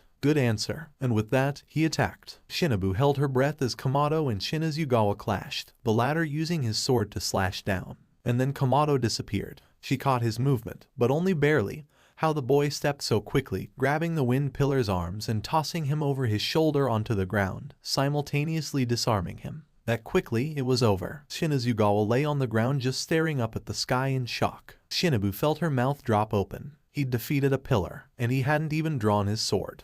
Shinobu felt her mouth drop open and didn't even care because what? Shinazugawa was one of the strongest pillars. Then, out of the corner of her eye, she saw Haimjima put a hand on Yuzui's shoulder. Together, he asked. Yuzui smiled. Only if we do it flamboyantly. I, too, shall support you, Rengoku said with a grin. Then we must attack, Yuzui said. Go. And all 3 of them launched at the boy. On her arm, Tomioka's hand tightened. It occurred to Shinobu that he cared for the kid, or for his fellow Hashira, or both. He looked just as aloof as before. But little things like that seemed so obvious now. How had she honestly missed this? She would be mentally kicking herself over this for a very long time to come. 11th form, Solar Halo Dragon Dance, Kamado said, although they only heard the end of it as he came to a stop, the other 3 Hashira falling to the ground as Kamado put his sword back into his sheath. He didn't fight like a young warrior. No, he fought like an old warrior. His movements and confidence belied his age. This is what Oyakata-sama told me, Tomioka whispered as Shinobu looked on, eyes wide. If Muzan was after us through him, he would already be here. If that boy was a spy, we would already be dead. Between him and Muzan, we couldn't stop them. Shinobu's breath caught in her throat again as Kamado turned to face the group of 4 Hashira as they rose and readied themselves to fight again. What do we do? Kenroji asked worriedly, running up to them. We can't just let this happen. The insect pillar ignored her, only able to focus on so many things at once. What if he doesn't know he's a spy? she asked Tomioka worriedly. He's slowly turning into a demon. What if he has no control over whether he is a spy or not? The 5 other pillars clashed again, although this time the kid used a flash dance to speed behind them, easily matching Shinobu's top speeds, and she knew she was currently the fastest pillar. He then proceeded to chop at them. And was he using the back of his sword? This had long since gone far beyond ridiculous. Tomioka glanced at Shinobu. He's still willing to give us more information on demons and Musen than we've gotten in decades. He took a steadying breath, and I think he'd do anything to negate the demon's advantage, including killing himself if he deemed it necessary. Tomioka didn't say it, but Shinobu could read it as clearly as day in his unusually expressive eyes. She didn't know what to say to that. Kenroji, watching the whole exchange with growing horror, turned to the core head, Yubayashiki-sama. Shinobu watched the 4 pillars try and gang up on Kamado again, this time using tactics to try and maneuver him where they wanted, with some success even, and then he managed to duck away. She did see a scratch on his cheek as he flew by them to the other side of the yard. This is something they have to realize on their own, Yubayashiki said sadly, although his smile had once again vanished and he looked on in concern. But they'll kill him, Mitsuri, Tomioka said, cutting through her panic. She turned to him, eyes round and pleading. Look, he said as he nodded towards the fight. As a pillar, I'm sure you know it is harder to fight someone without the intent to kill, even when they are trying to kill him and he isn't reciprocating. He is holding his own. Against 4 Hashira. Imagine if he uses his blood art that can likely burn what he wants and only what he wants. They won't stand a chance. But he shouldn't use his blood art. He doesn't want to use his blood art. She had a point. Just then, Rengoku, who had chased Kamado with one of his own breathing forms meant to close distance quickly, went flying back towards the house, towards Yubayashiki-sama, who had trouble following fast movement with his poor eyesight. Shinobu didn't think, she simply launched herself forward, putting all of her strength into speed. Flash dance, she heard from off to the side, and then Kamado was right there with her. He let her grab Yubayashiki-sama and move him out of the way while he turned and blocked Rengoku from smashing into the house and causing damage. The insect pillar made sure to look over Yubayashiki-sama as she set him down. Please forgive me, Oyakata-sama, she said softly. He merely smiled at her. I am truly blessed to have children such as you supporting me. She blushed a little and had to hide a smile. Uo, that's it. Shinobu heard Kenroji yell as she stomped forward. Apparently, the unexpected turn had caused everyone to stop, or at least momentarily pause, the battle. The insect pillar turned around just as Kenroji walked up to a shocked Rengoku, who couldn't seem to fully focus on the boy behind him or the girl in front of him, switching his attention between the two uneasily. Stop it, Kenroji yelled. You're better than this, Kyojiro. The fact that she'd called him by his personal name must have startled him because he took a step back from her slight frame. You taught me everything I know. You, just, please, think through this and just, stop. But he's turning into a demon, the yellow-haired man said, at a loss. We kill demons, flamboyantly. Yuzui yelled from the yard where he still had his sword out, although, thankfully, he looked unsure too. So what? The new Hashira asked. He's trying not to, and you all fighting him like this will just make it worse. And what happens when he does? Shinazugawa asked. What if he's here? What if no one else is around Oyakata-sama when it happens? Or in a town? Or a city? Will all the children he could completely tear through be on your head? No, Yubayashiki-sama said as he stepped forward, it will be on mine. And yet another silence fell, this one stunned. Kamado-san and I have discussed his condition and circumstances. We are taking steps to ensure that doesn't happen. That didn't seem to be good enough for Shinazugawa. So you're really listening to that? That thing? I thought you brought him here so the Hashira could stop him. No, Shinazugawa-san, Yubayashiki-sama said quietly, still no smile on his face. I brought him here because he may be instrumental in the fight against Musen. He was obviously sent here by that son of a Shinazugawa-san. Kamado broke in holding up a roll of gauze. You really should bandage that arm. He was right. Shinobu hadn't noticed, but Shinazugawa had, indeed, cut his arm. Why? The man sneered at the boy. So you don't have to show your true colors? He asked, stomping forward and thrusting his bleeding arm at Kamado. The boy merely blinked at him, sighed and took his arm. Shinazugawa's grin widened and he slid into a stance that would let him swing his sword more easily. Shinobu tensed despite herself, but then the boy simply started wrapping the arm in the gauze. For several seconds, Shinazugawa blinked rapidly, as if he couldn't comprehend what was happening. In the courtyard, Shinobu could hear Yuzui describing everything going on to Himejima in a sort of disbelieving shock. Then Shinazugawa yanked his arm away, dragging the gauze with him. Kamado protested. You'll get the gauze dirty and we'll have to find more to wrap it. What are you playing at, demon? Shinazugawa practically hissed. Kamado sighed. First, I'm not a demon right now. Despite these, he poked at his mouth, I eat human food just fine. You can ask Shin, Kacho-san, Tomioka-san and Mitsuri-san. Had he just been about to call her by her personal name? She wasn't entirely sure what to think of that. He'd done so before, not in front of a large group of people, though, so. Shinazugawa looked over at Shinobu, who simply moved her eyes to meet his and nodded. Then he looked to Tomioka and Kenroji, the former of which nodded calmly and the later enthusiastically and angrily. Second of all, the boy went on as calmly as if he were explaining the weather, demon or not. I can guarantee you I despise that man just as much if not more than any one of you, and I will do whatever I have to take him down,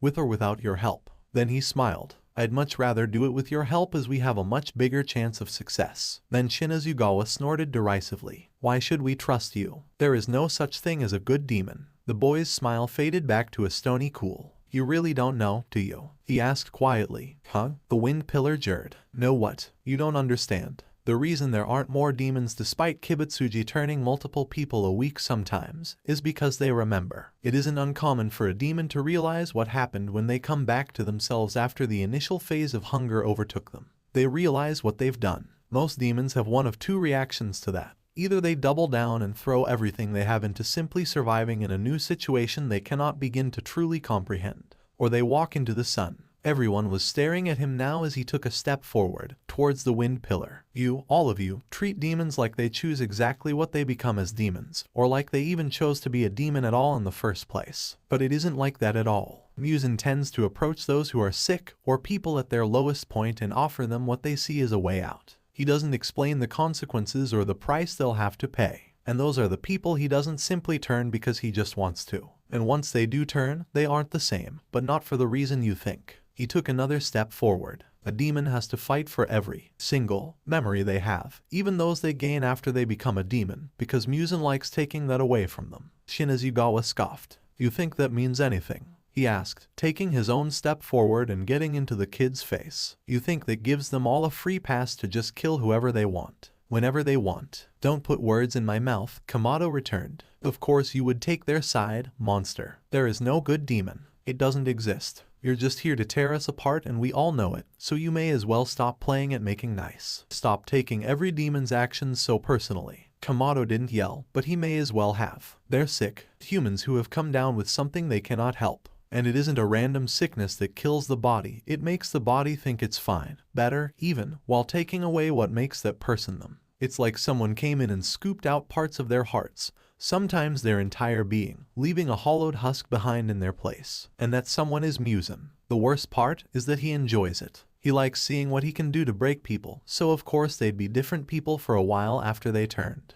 Because that's what he wants. How do you even know? The wind pillar shrieked, picking the kid up by the front of his haori. I thought you weren't a demon yet. Your story doesn't match up. The kid was quiet for a couple of seconds before he looked over at Yubayashiki-sama. How much can I tell them? You dare speak to? Shinazugawa started, but the older man cut him off. Whatever you are comfortable sharing, he said with a warm smile. The wind pillar looked over at him, betrayed. Thank you, Kamado said, then, without warning, head-butted Shinazugawa. What? The wind pillar dropped to the floor, hands releasing Kamado as they shot to his head. On the tatami mats, the white-haired man groaned and held his head. Kamado sighed and then turned back to Shinobu. Would you please take care of his arm before he bleeds out? The insect pillar blinked, then nodded, hurrying forward. Fortunately, she always carried a couple of sterilized rolls of gauze around herself. While she got to work, Kamado stood, looking on and rubbing the back of his head in either frustration or annoyance. Shinobu couldn't really tell which. I know about this all because I'm a time traveler. Blank stares met his gaze. Shinobu doubted many people understood that concept. She'd only recently heard of it herself, from some Western philosophy books. That this boy was the result of something like that boggled her mind. Basically, I remember events from the future, the boy continued, noticing their lack of understanding.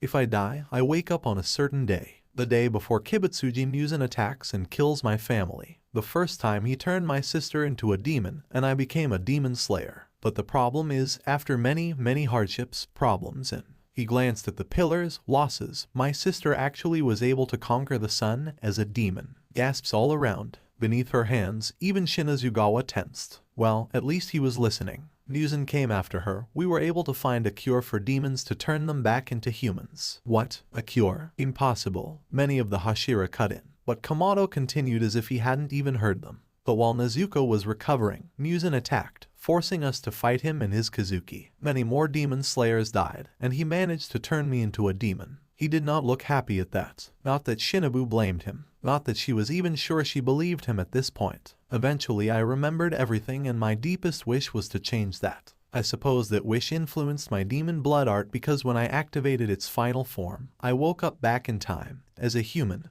Before Muzan killed my family, I watched them die again and again until I finally realized if I sent them away and managed to distract Muzan, he'd turn me into a demon, but everyone would live. I spent loops upon loops trying to figure out how to kill that man. He spit the word as if it were poison, something she had not seen from this boy previously. The one time I succeeded, I had to kamikaze myself to drag him into the sunlight. This time, I woke up the morning before my family died and finally found a way to keep them alive while remaining human, but having turned into a demon so many times in my own blood demon art, I still have access to those demonic powers, but at the cost of becoming more like a demon every time I use it. He took a deep breath. That is how I know what Muzan is like and what demons go through. I've experienced it. Again, he seemed to have shocked everyone into silence because no one spoke as he took another deep breath and looked around, his burgundy eyes meeting everyone else's for just a moment before moving on. I've seen demons walk purposefully into the sun after they remember their human lives. When Muzan observed, he found it amusing. The demons that usually last the longest are the ones who have regained their memories and don't care, the ones who haven't regained their memories at all, or the ones who were terrible people to begin with. Anyone else? Well, why would you have records of them? People are less likely to seek help from the people trying to murder them. Shinobu had stopped dressing Shinazugawa's wound, now staring up at the boy who still seemed frustrated and flustered. His face, still red from being in the sun earlier, darkened even further in a blush of what? Embarrassment, shame, nervousness, fear, some combination thereof. You really believe that, Oyakata-sama? Shinazugawa asked, getting to his hands and knees. Yubaeshiki-sama nodded. I've had it verified by a trustworthy source, and Kamado-san has given me the details, far too many details for it to be falsified, about his previous lives. Kamado-san is telling the truth. Which is why I ask you, as Hashira of the Demon Slayer Corps, to accept Kamado Tanjiro as one of you. More stunned silence. Shinobu was getting tired of those. Of course it was Shinazugawa who spoke first, shooting to his feet and almost falling over because he must have still been dizzy from that headbutt. Oyakata-sama, I respect you, but you are being taken in here. He's a demon. No, he's not, Kenroji said, then burst into tears and ran towards Kamado, throwing her arms around him. I'm so sorry for everything you've been through. Shinobu was close enough to see the boy flinch at her approach, but also see him purposefully hold back. Rengoku spoke next, folding his arms across his chest and smiling widely. Please forgive my presumption, Oyakata-sama, but I must see this evidence myself before I concede and accept this boy as a comrade. But he was open to it. He's not lying, Tomioka stated quietly. Shinazugawa looked about ready to turn on him, but then he paused, likely remembering what they'd learned about him earlier. And that gave enough room for someone else to speak up. Forgive me, their perpetually crying stone pillar said, holding his beads up before him. But people, even children, can lie convincingly. Until I can confirm it myself, I cannot believe or accept this boy. There was a story behind that. But then, didn't all of them have some sort of hard story? This was not a place someone ended up in lightly. Shinobu couldn't help but be surprised, though. She'd expected Hajime to be one of those who would be on the side of peace, and thus, Tanjiro. She regretted not looking into his background now. I will flamboyantly accept the boy once I, too, have heard proof to support his claim of loyalties, Yuzui said, and he posed again. Why? Shinobu came to the conclusion that she would never understand the sound pillar, and did not see a problem with this. There isn't proof because it isn't happening. Shinazugawa practically yelled. Oyakata-sama wouldn't have made such a decision without reason, Rengoku pointed out happily. Seriously, and people called her grins creepy. Shinobu-san, Yubaeshiki-sama said suddenly, somehow cutting through the noise despite his quiet voice. She'd really like to know how he did that. Yes, Oyakata-sama, she asked, smiling at him. Everyone else seems to have an opinion. What about you? And everyone turned their gaze on her, as if to pressure her into a decision. She wanted to roll her eyes, but instead put a hand to her chin as if in thought. Honestly, she found herself torn on the decision. Part of her had already seen quite a lot of proof, but it was mostly circumstantial. How he sometimes tripped up on their first names as if he'd gotten used to calling those out long ago. How he interacted with Kenroji and Tomioka, and to an extent, even herself. And how he'd looked so happy and content eating those bentos earlier. Those were small things that anyone undercover could easily overlook. How he'd bandaged Shinazugawa's arm even when he obviously didn't care for the man. Demons weren't kind like that. However, the strongest case she'd found either way had been the cells she'd found in his blood. First, I have a question, Kamado-san, she said as she stood with a smile and yanked Shinazugawa's arm back over to finish bandaging it. She'd almost been finished too, and now she had to unwind it quite a ways. He wasn't stupid enough to try and fight her. Good. Did you know you have some strange cells in your body? Huh? It was rather satisfying to be the one to actually create those awkward silences. The boy blinked at her, then deflated a little and nodded. I do. Oi, what cells? What is this? Cells? Are they harmful? What? Shinobu waited until all the din had died down before she raised an eyebrow at him, silently questioning if he should explain or if she should. He rubbed the back of his head. You're welcome to explain, Shinobu-san, he said meekly. So he wanted to play it like that, did he? Well, fine. You certainly do have demon cells in your blood. Cries of dismay, anger and vindication called out, but she held up a hand. However, they are the strangest demon cells I have ever seen. She turned to the rest of the group. I don't know if you know this, but demon cells are aggressive little things that invade other cells and then either turn them into factories for making their own cells, or break them down for fuel, much like viruses, sicknesses. So when Kamado-san compared someone turning into a demon to a sickness, he spoke aptly. Kamado sent a grateful smile in her direction, one she wasn't entirely sure she deserved because she wasn't 100% sure where this would all go and needed to talk it out anyway. She showed no favor towards him, only the facts. With that in mind, she continued on. Kamado-san's demon cells are inert. They don't attack his other cells, human or otherwise. Thus, from a scientific point of view, I have to agree. He is not a demon. She sighed and glanced at him, allowing her worry and confusion to show through her mask for once. I don't know what he is right now. More silence as everyone digested that, although Kamado himself didn't look shocked in the slightest. So he did already know. She wondered how, if this was a new situation to this particular loop. And if he knew that, what else did he know? Perhaps, Kamado-san, she said slowly, almost hesitantly, if you have spent many of these loops fighting demons as a demon yourself, would you happen to know any information regarding Muzan and his Kazuki? The boy blinked, eyes going wide, and he looked almost betrayed at Yubayashiki-sama for just a moment before looking back. Yes, I do. I sent a letter to Yubayashiki-sama regarding as many of the Kazuki as I know. Wait, that was from you? Yuzui asked, sounding surprised. Kamado's forehead furrowed in puzzlement. What was from me? A couple of months ago, we received information about the waxing moons, basic rundowns and descriptions. Shinobu almost gasped as she took a closer look at the boy. You gave us that information. He just tipped his head innocently at her. Yes, she felt a sort of fiery bubble begin to rise in her chest, whether from anger or from anticipation she didn't know. Can you give me more information about Waxing Moon too? She asked. It was a struggle to keep her voice calm. We got information that he is a cult leader, uses sharp fans and ice or frost as his main powers, tends to be softly spoken and often smiling. But I'd like to know more, please. His face scrunched for just a moment, but then settled on troubled as he studied her. In that moment, she didn't doubt he knew exactly why she'd asked. That, more than anything else, washed her doubts away. He must have found what he was looking for, though, because he nodded. Dauma, Thea, had problems even before he became a demon. Because he was born with strangely colored eyes, rainbow-colored, his parents started a cult worshipping him. But it turned out his father kept.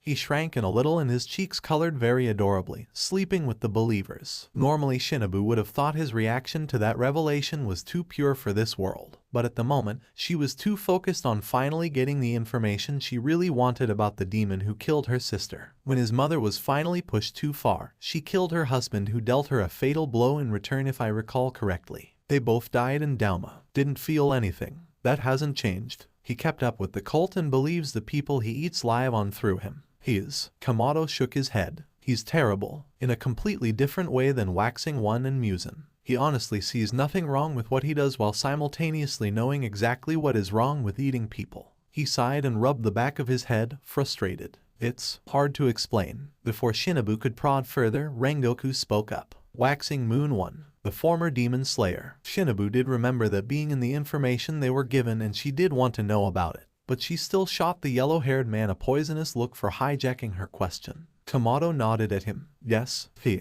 will be very difficult to fight. His style, the moon-breathing style, deals swift, powerful blows that hit multiple targets at once if he so desires, and he has had more than 400 years to perfect it. He also has a demon blood art that complements it, using spinning blades in the shapes of moons. He feels inadequate next to his brother, the first breath user, and everything he does is to surpass his brother's memory, but he looked away, gazed distant. He doesn't realize that because of his own choices, he never can. He's one of those who chose to become a demon knowing full well what it meant. Simply by doing that, he's already admitted that he can never live up to his brother, who was born with such immense strength. But his brother was strong not because of that, but because he never gave up. He worked for his and others' happiness every single day of his life, even after he lost absolutely everything. He seemed to realize that he'd gotten lost in a reverie because he looked around suddenly, and then rubbed the back of his head sheepishly. I guess you could say waxing one's brother is someone I look up to greatly. Rengoku said suddenly. I have decided I will tentatively accept you, Kamado Tanjiro, for now. The boy practically lit up.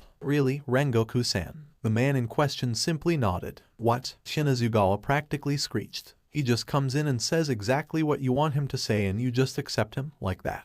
Rengoku smiled at the white-haired man, eyes closed. It was so wide. Oh, he will still have to prove himself to me. That seemed to calm the wind pillar some, but he still didn't look happy. And you, Shinobu-san? Yubaeshiki-sama asked. She sighed, having hoped she would get away without giving a verdict. He is not a demon as of right now, she said, and he is willing to give us information on the waxing moons. I can accept him for now, but only if he is accompanied by another pillar or kinno. However, she paused and smiled the smile she knew would get her point across. I do intend to keep looking into this situation and reserve the right to change my opinion at any time. The boy smiled at her again, this time smaller and a bit warmer for its gratitude. That's honestly better than I thought I would get. Shinobu raised an eyebrow, still smiling. Do you have such little faith in us? He glanced, just for the barest moment, at Shinazugawa, who looked like he was about to explode. Some of you. At that, Shinobu frowned disapprovingly. Well, to be fair, in previous lives, I have had to fight a couple of you. He shuddered. It was terrible, especially because in my first life, I considered you all either allies or friends. So you say. Shinazugawa snapped. Why should we listen to anything you say?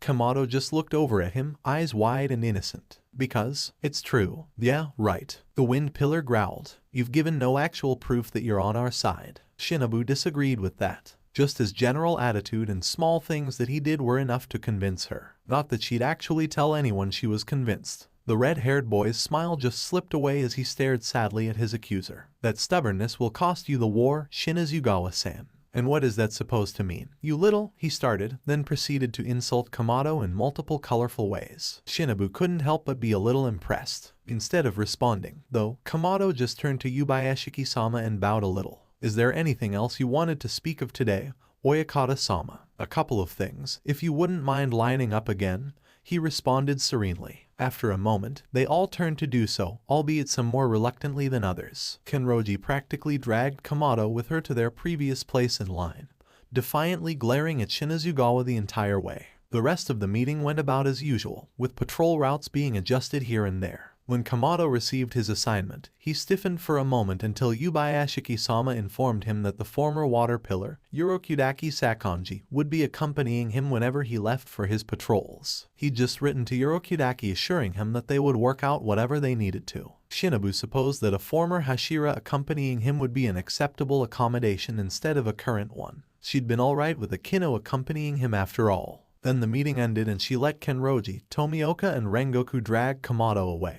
thinking she'd be able to discuss options with him later. When she found out he'd left the estate almost immediately after the meeting, she was not happy and let Yubaeshiki-sama know that in no uncertain terms. He apologized to her and let her know that as soon as Kamado was available, he would send the boy back to her for more study. After some thought, she decided to accept that. For now. Nezuko looked out over the pathway leading up to Urokudaki-sensei's home with a frown. She'd sworn she could have seen something in the distance. Her senses felt stronger now, more reliable. She'd been training for more than a year now, and a couple of months before, Urokudaki-sensei had taken her to a giant boulder, telling her she would need to split that boulder before she could go to the final selection. She'd continued her typical training after that, of course, making sure to do her basics every single day. Once finished, she would climb the mountain every other day that Takeo didn't go up, and she would run as hard and as fast and as long as she could on the other days. She'd almost been able to make it up and down the mountain a couple of kilometers over without stopping. She did push-ups, sit-ups, pull-ups on tree branches to keep her arms strong, as well as many stretches to keep herself limber as the water style required. It kept her in shape, but she still couldn't seem to make any progress in cutting that boulder. Just after she'd begun to try, they'd received some guests. Rengoku, Shinroji and Senroji, father and son. The elder had been the former flame pillar, and they had come to teach their own style, and learn from Urokudaki-sensei's style of training. Thus, Senroji, a very pleasant, hesitant boy with a soft smile who happily gave encouraging words at the drop of a hat, began to head up and down the trapped part of the mountain every other day. Even the current flame pillar, Rengoku Kyojiro, stopped by for training on the mountain.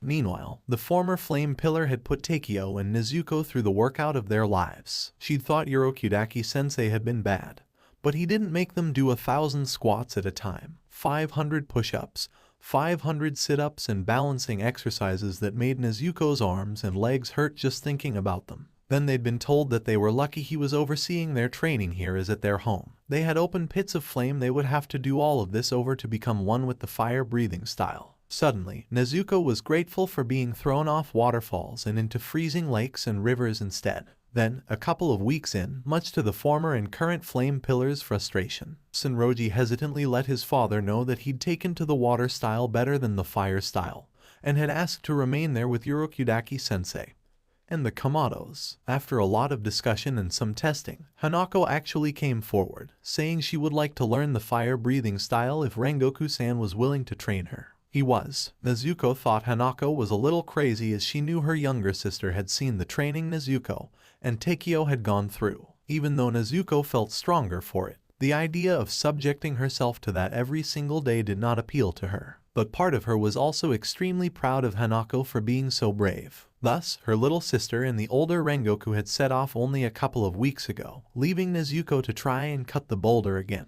While she felt stronger and more confident than ever, she still couldn't seem to do more than scratch the stupid rock. At least she hadn't broken her training sword. Urokudaki-sensei would not be pleased if she did. So, on the few days she had some time off to look after Rokuta and Shidru while her mother did some chores, she would often find herself pausing to think about what she could possibly do that would make her strikes stronger, strong enough to cut the giant stone. So far, she got nothing, and in her frustration, she found herself easily distracted, which was why she looked out over the land leading away from the mountain when movement caught her eye. She wondered if perhaps Hanako and the elder Rengoku had returned. For a visit, perhaps. More training maybe. Or maybe someone was coming with news from Tanjiro. He sent letters often, but it wasn't the same, and she hadn't seen him in almost a year now. He was supposed to visit more often, and she knew he was busy, but she missed her older brother. She missed her younger sister too, to be honest, but it had all started with Tanjiro leaving. Eventually, she did spot two figures coming down the road, although she couldn't make out much more than that. Ni-chan. A sudden tug on her sleeve had her looking down at Rokuta. "What's wrong, Ni-chan?" She smiled down at him. "Well, someone's coming down the road. Would you like to go and greet them?" "Is it Hanako ni?" She ruffled his hair, unable to get over how adorable he was, even just having turned 5. "I don't know. That's why we should probably go and see. Besides, running down the path while carrying him on her back would be good training." So she squatted down and let Rokuta climb up. "Shidru," she called out to her younger brother who had taken to weeding the garden. She was glad he seemed to have found something productive he liked to do. "We're going to go and see who is coming down the road, okay?" His face lit up. "Can I come too?" She grinned, perhaps a little wickedly. "If you can keep up." His smile immediately fell to a pout. "That's not fair." She winked at him. "Well, you're going to be starting training when Takeo has finished, aren't you? Don't you need to start getting into shape?" His pout only intensified. "Fine, I'll race you there." And with that, he started off down the road. Nezuko grinned, allowing him to have his head start. Then she took off at a jog. It didn't take her long to catch up to him, panting and wheezing, his hands on his knees. She approached and stopped beside him. "That was a great start," she said, rubbing his hair. He only glared at her, too tired to protest. "Good job. But start a little slower and you'll be able to go for longer. We all had to build up to what we can do too. I'll be going on ahead now, but I expect you to catch up when you can. Just take it at your pace for now." He didn't answer, still wheezing, only able to nod. She stood, grinning. "See you soon." she said. See you soon, Oniai-chan. Rokuta called behind them. She had to stop herself from squealing. Seriously, so cute. She hadn't been running for more than a couple of minutes before she rounded a turn in the path and went to hop over a stream she knew was there when, on the other side, she saw the two figures who had come and recognized them, or at least one of them. Tanjiro, she gasped as she jumped towards him over the stream. Nai-chan, Rokuta yelped, delighted. Nezuko, Rokuta, Tanjiro said, face lighting up as he held his arms open. She landed on the other side of the stream's bank and then transferred her energy into another leap, straight into his arms. For several seconds she just clung to him, so happy to have him back, feeling his hands wrap around both her and Rokuta. For just that moment, all was right with the world, and then she stepped back and punched him in the arm. You're supposed to visit more often, Baka, she said in mock anger. He rubbed where she hit. I wrote when I could. It isn't the same, she said. Not the same, Rokuta agreed. A little surprised, Nezuko looked over her shoulder at her youngest brother. Out of the corner of her eye, she saw Tanjiro do the same. Then she turned back to meet her older brother's gaze and they burst into laughter. She brought Rokuta around between them and hugged him tightly as she did. Don't ever change, Rokuta, she said. Tanjiro just hugged them again. Someone clearing their throat had everyone looking over to Tanjiro's companion. He was a good-looking young man with black hair and blue eyes. The strangest thing about him, though, was the haori he wore, half red on one side, half yellow and green on the other. Also, something about the way he stood let Nezuko know that he was a warrior. The way he walked and held himself. Oh, right, Tanjiro said, a little sheepish. This is Tomioka Jiu, the current water pillar. Then he turned to the man and gestured to his siblings. This is my sister Nezuko and my brother Rokuta. Nezuko bowed deeply. Pleased to meet you. Pleased to meet you, Rokuta parroted. You as well, Tomioka said with a bow of his own. After a moment they straightened and he turned to Tanjiro. I have delivered you here. I will return to my... Oh, no you don't, Tanjiro protested, grabbing Tomioka's arm and stomping towards the stream. You need to see Urokudaki-sensei. No, that's okay, Tomioka said, eyes a little wide with panic and trying to shake his arm from the other's grasp. Tanjiro just shook his head, refusing to let go. No, I don't know why you've gotten it into your head that other people don't want to see you, but it's just not true. Other people love you, Jiu-san. Let them love you. The older boy suddenly looked lost and far younger than he had just a second ago.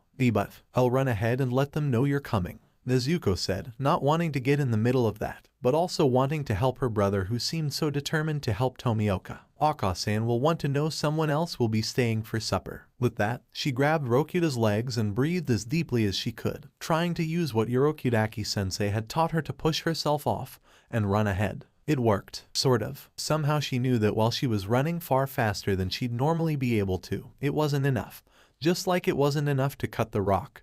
And while she did easily surpass the pillars just walking along, stomping through the water, she had little doubt that either one of them could currently outpace her were they using their own breathing techniques. This was so frustrating. But at least they had Tanjiro back again. That was something wonderful, and so she decided to focus on that for the moment. She could worry about the rest later. Nezuko was ashamed to admit she hadn't noticed the change in her brother until she'd really taken a good look at him. Their mother hugged him tightly the moment he stepped through the door and then told him to sit down and rest from an obviously long journey after introducing herself to Tomioka. Tanjiro had protested, and then their mother had given him a funny look. He'd suddenly gotten quiet, drawn in on himself and taken a seat next to Tomioka, who had gone to sit in an out-of-the-way corner, looking around the new, larger house in awe. Nezuko recalled that it couldn't have been quite as big as this when he'd trained there. However, her attention only stayed on him for a couple of moments before returning worriedly to her brother, who looked down and to the side as if embarrassed or nervous. She looked back at her mother, who studied him for a couple of seconds as well before shaking her head and calling for Nezuko to help. Then she went on as if nothing had happened, asking Tanjiro questions and making sure he had still taken breaks and naps and had eaten well and such. He claimed he had, albeit with short, sometimes monosyllabic answers initially, but then he seemed to warm up to explaining as their mother kept talking. Then Urokudaki-sensei came back, opening the door without looking up. Jiu, he said as he took his shoes off and stepped up onto the tatami mats. Tomioka shot to his feet and then bowed deeply to his sensei. Forgive me for just dropping by, sensei, he said in a clear, stiff voice. For a couple of seconds, Urokudaki just stared at Tomioka, who didn't straighten up. Then he sighed. Jiu, he said. That got the young man to finally stand up, but before he could say or do anything else, Urokudaki-sensei grabbed him and dragged him forward into a hug. Welcome home, brat. Sensei, he asked, almost choking the word out, eyes wide as he froze, not seeming to know what to do. Tanjiro said behind him, hug him back. Nezuko thought that might be going a bit far until Tomioka's hands slowly lifted to encircle the older man in the Tengu mask. It surprised her to realize he had honestly needed that push. I'm home now, the younger man whispered, a little backwards but all the sweeter for it. Nezuko wanted to coo a little as she helped chop some of the vegetables. It was honestly adorable, especially now that he seemed to be clutching at Urokudaki-sensei's Haori for dear life, fingers curled into the fabric. Tanjiro beamed at the exchange, looking far too pleased with himself. And that was when Nezuko saw the enormous, very sharp fangs in his mouth. She gasped. Tanjiro must have heard because he looked over at her, and that quickly his smile vanished and he looked down again.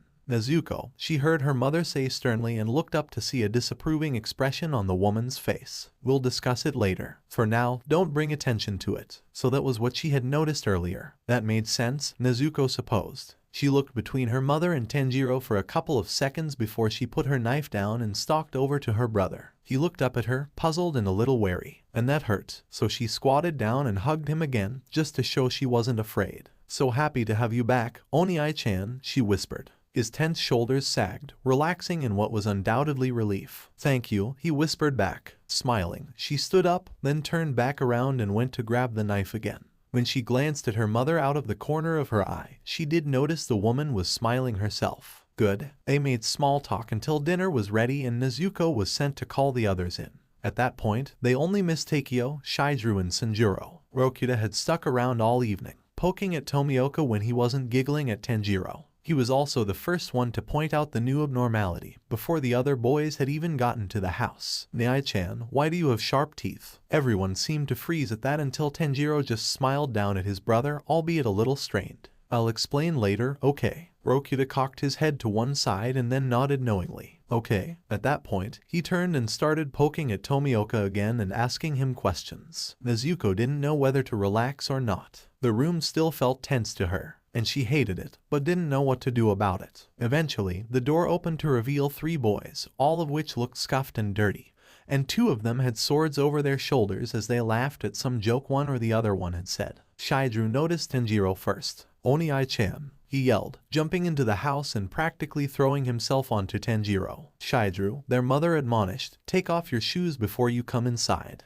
The boy in question let go of his brother and rubbed the back of his head. Sorry, Aka-san, she huffed as he shuffled back over to the door to put his shoes back there. You'll be cleaning the floor tonight. Yes, Aka-san. Meanwhile, Takeo had almost flown past his little brother to also grab his older brother in an enormous hug. You're back. Tanjiro just smiled softly. I am. Then he frowned and looked around, opened his mouth, but seemed to change his mind when his eyes fell on Sanjuro and widened in surprise. Sanjuro-san. The yellow and red-haired boy blinked in surprise, thankfully not offended at all at their brother's rather rude remark. He really was such a sweet boy. Nezuko was certain Tanjiro and Sanjuro would get along famously, although she hadn't thought they'd already known each other. Had he known Sanjuro in a former life? Hi, the yellow-haired teen said and bowed lowly. Rengoku Sanjuro. It's a pleasure to meet you. Oh, right. I'm Kamado Tanjiro. It is my pleasure, Tanjiro said as he bowed. Tomioka Jiu, the black-haired man said quietly. Pleased to meet you. Forgive me, Kamado-san, but how did you know who I am? The boy asked curiously as he straightened, albeit still a little hesitant. He was slowly breaking away from that, thankfully. Tanjiro's eyes widened and he glanced around for help.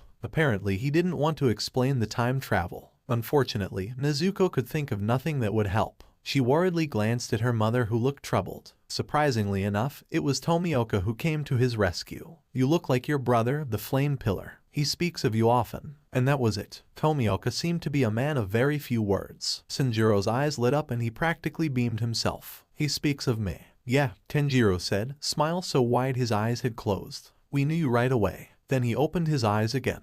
Are you here for the cross-style training? The yellow-haired boy nodded enthusiastically. I know the basics of my family's flame style, but it never seemed to fit me all that well, so I'm learning the water style as I think it fits me better. Tanjiro's eyes had gone very, very wide and Tomioka seemed to stare in a toned-down version of his own shock. Sanjuro rubbed the back of his head, shrinking back and looking away. I know it's a little weird, but... Before he could say anything else, Tanjiro interrupted. You're so brave, Sanjuro-san. I look forward to working with you. The boy looked taken aback for a moment, but then he smiled tentatively. You are, of course, Tanjiro confirmed. For his sake, Tomioka had cocked his head at him, then looked up at Nezuko. One of you can definitely take the water pillar position, he said, almost to himself. Nezuko and Sanjuro both blushed heavily. Takeo huffed. What about me? Tomioka turned to him, looking a little surprised at the comment. You as well, he conceded. Takao's demeanor changed and he grinned. So, where's Hinako? Tanjiro asked, looking a little worried. She's actually training with my father, Sanjuro replied. She said she wanted to learn the flame style. Really? Tanjiro asked, surprised yet again, but not looking displeased. I'm sad I missed her, but I can't wait to see the progress she's made, he said brightly. That's when Takeo and Shidru noticed. Dai-san, your teeth, Takeo started, causing Tanjiro to immediately withdraw. Fortunately, their mother cut in. Why don't you go wash up for dinner,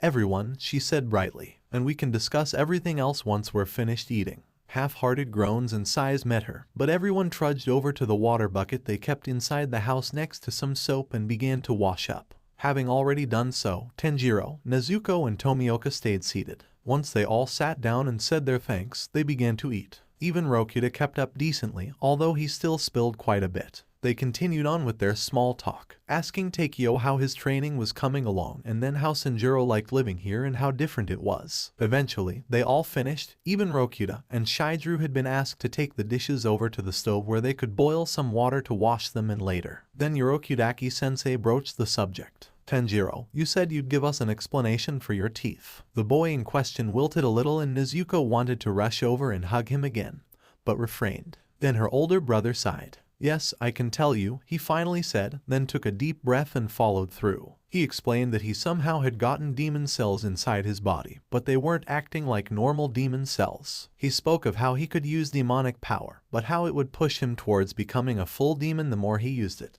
Nezuko wanted to cry. Her brother had already been through so much, and then this. Life really was cruel. In any case, he explained that he'd come back to Yorokudaki's to sleep and rest because his body needed time to change. He may very well sleep for anywhere from days to months at a time. He honestly didn't know, but that he would need to do so to gather energy and stop his demonic cells from making his body crave human flesh. Then he promised he would never hurt any of them, as if he needed to. We know you'd never hurt us, Nai-chan. Takeo confirmed Nezuko's thoughts exactly. Yeah, right, never hurt us. Tanjiro had already begun to cry as he hugged his nearest sibling. Yubayashiki-sama already wrote to me, Yorokudaki-sensei said calmly. I have agreed to take on your Hashira patrols when you are unable to and will likely go with you when you can. Tanjiro sighed and then nodded before bowing to his previous sensei. Thank you for everything you do, Yorokudaki-sensei. It can't be easy. Wait, Pillar. Nezuko jumped in about the same time Sanjuro did. Tanjiro blinked at them, then rubbed the back of his head. Yeah, since Muzan seems to have already taken an interest in me, my reasoning for not becoming one is kind of moot. So I may have been promoted to Pillar. A moment of silence and then several voices spoke at once. Tanjiro slept. A lot. Honestly, it worried Nezuko. The night after he came home, he went to bed and they couldn't wake him up the next morning. He only breathed deeply in response to their prods, nudges and shakes but seemed to be fine otherwise. Tomioka said that Tanjiro had predicted this and that his body was changing to get used to his abilities. His demon abilities. Yorokudaki-sensei had explained more about what would happen when he left to take care of Tanjiro's Hashira duties. Duties that included patrolling and gathering information and reports to send back to Yubayashiki-sama, the head of the Demon Slayer Corps. He informed Takeo and Sanjuro that he would still train them when he was there, but that his lessons would likely be fewer and farther between. He told them to listen to Kai, Nezuko and Tanjiro when he wasn't there and that he still expected them to keep up with their training. Nezuko didn't voice it, although she wondered why Yorokudaki could leave if the Hashira all believed Tanjiro would go crazy and try to eat people without one of them there. She didn't bring it up because she couldn't help but be resentful towards the decision the rest of the Corps had made. Tanjiro would never hurt anyone. Then Yorokudaki-sensei had informed Tomioka that he'd made arrangements for the current water pillar to head over to the Rengoku estate to train once he left. That Yubayashiki-sama had already okayed it, and that he was expected there the next day. The blue-eyed man had just stared at his sensei as if the man had grown two heads. And before he left, he'd asked Tomioka to spar with Nezuko. The man had utterly thrashed her. She appreciated that he hadn't gone easy on her, especially when he told her she needed to spar more, preferably against someone who could see and help correct some of her stances in battle. She thanked him for his advice and his corrections before he left. She still couldn't cut the boulder. Urokudaki-sensei had showed her how to set the traps for her fellow trainees, seeing as she was the senior student, and charged her with setting them every day he was gone. She felt that would cut into some of her own training, but agreed and tried to use the necessary balancing and climbing she would need to do to reach each of the traps themselves. It was a surprisingly calming activity. Things fell into a sort of tentative routine after that, where each of them knew it would change regularly and they would keep an eye on her older brother to predict those changes. It honestly made training more difficult, and Nezuko felt that added to her plate along with everything else. Everything came to a head for her not long after Tanjiro came back. Tomioka-san left and Urokudaki-sensei wasn't there, and it had been a long day with almost no progress to speak of when her frustration with the giant boulder finally pushed her over the edge. "Why can't I figure this out?" She screamed at it, then kicked it and immediately regretted it as her foot hurt. She hopped around, grabbing her toes and trying to see through the tears in her eyes. "Stupid boulder," she muttered. "Nezuko." She froze and whipped around, almost falling down in her precarious position, to see her brother standing there, rubbing the sleep out of his eyes and yawning widely. The moonlight glinted off of his sharp fangs, but otherwise he just seemed tired. She just stared at him for several seconds before she sprinted forward, ignoring the pain in her foot. "You're awake." He caught her, eyes wide with surprise. "How long have I been asleep?" he asked, concerned. "Almost 3 weeks," she said angrily, puffing her cheeks out as she looked up at him. He blinked. "That's both longer and shorter than I thought it would be." She just stared at him. "Longer and shorter." Tanjiro sighed fondly. "Nezuko, that first time, when you turned into a demon, you were asleep for almost 2 years. It usually takes me about 5 months to change to a point where I gain more energy from sleeping than eating humans.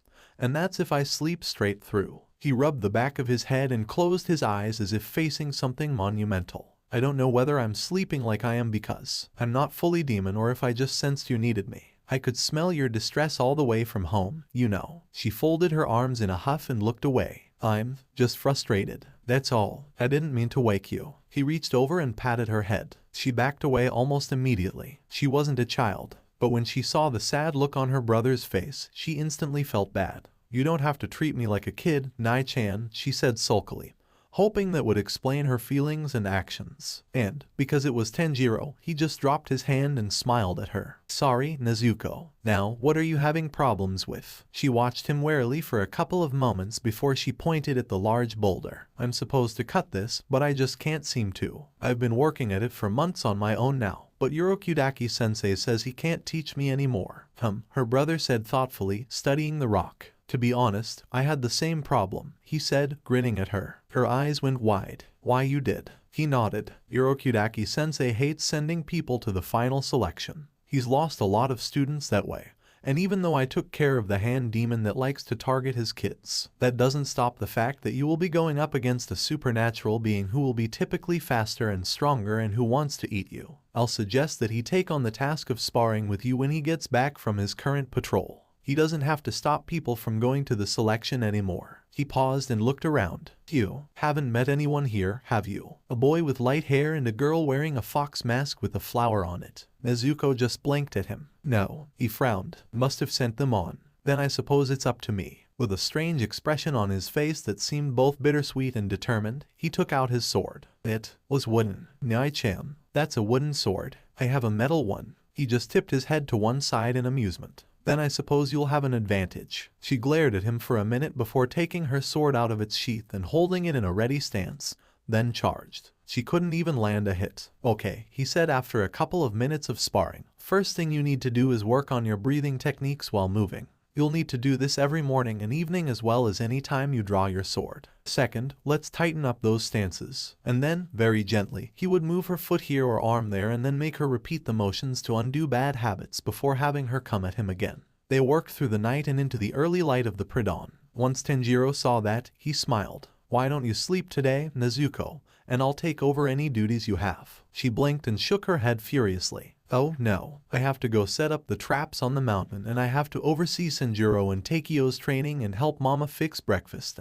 I can do all of that, he assured her. Perhaps not as well as you, but everyone will survive with me filling in for a day. Nezuko bit her lip, still unsure. She was tired, but she didn't want to push off all of her duties onto her brother. Nezuko, Tanjiro said, coming over to put a hand on her shoulder. I'm the older brother. Let me take care of everyone for once. Eventually, she sighed and nodded her head. Okay, Onii-chan. With that, they walked back to the house just in time to see their mother get up and begin preparations for breakfast. They discussed their decision to let Nezuko sleep and then proceeded to get everything ready for the day. The boys were both happy that Tanjiro had woken up again and bummed that Nezuko wouldn't be overseeing their training, until Tanjiro said he would. Then they lit up, until Tanjiro's smile turned a little sharp and he informed them that if they thought what they'd been through before was bad, they were in for a surprise. No one became a successful demon slayer without training until they almost died. Suddenly Nezuko was happy she'd be sleeping. She crawled into her futon almost 20 minutes later and slept through to the mid-afternoon.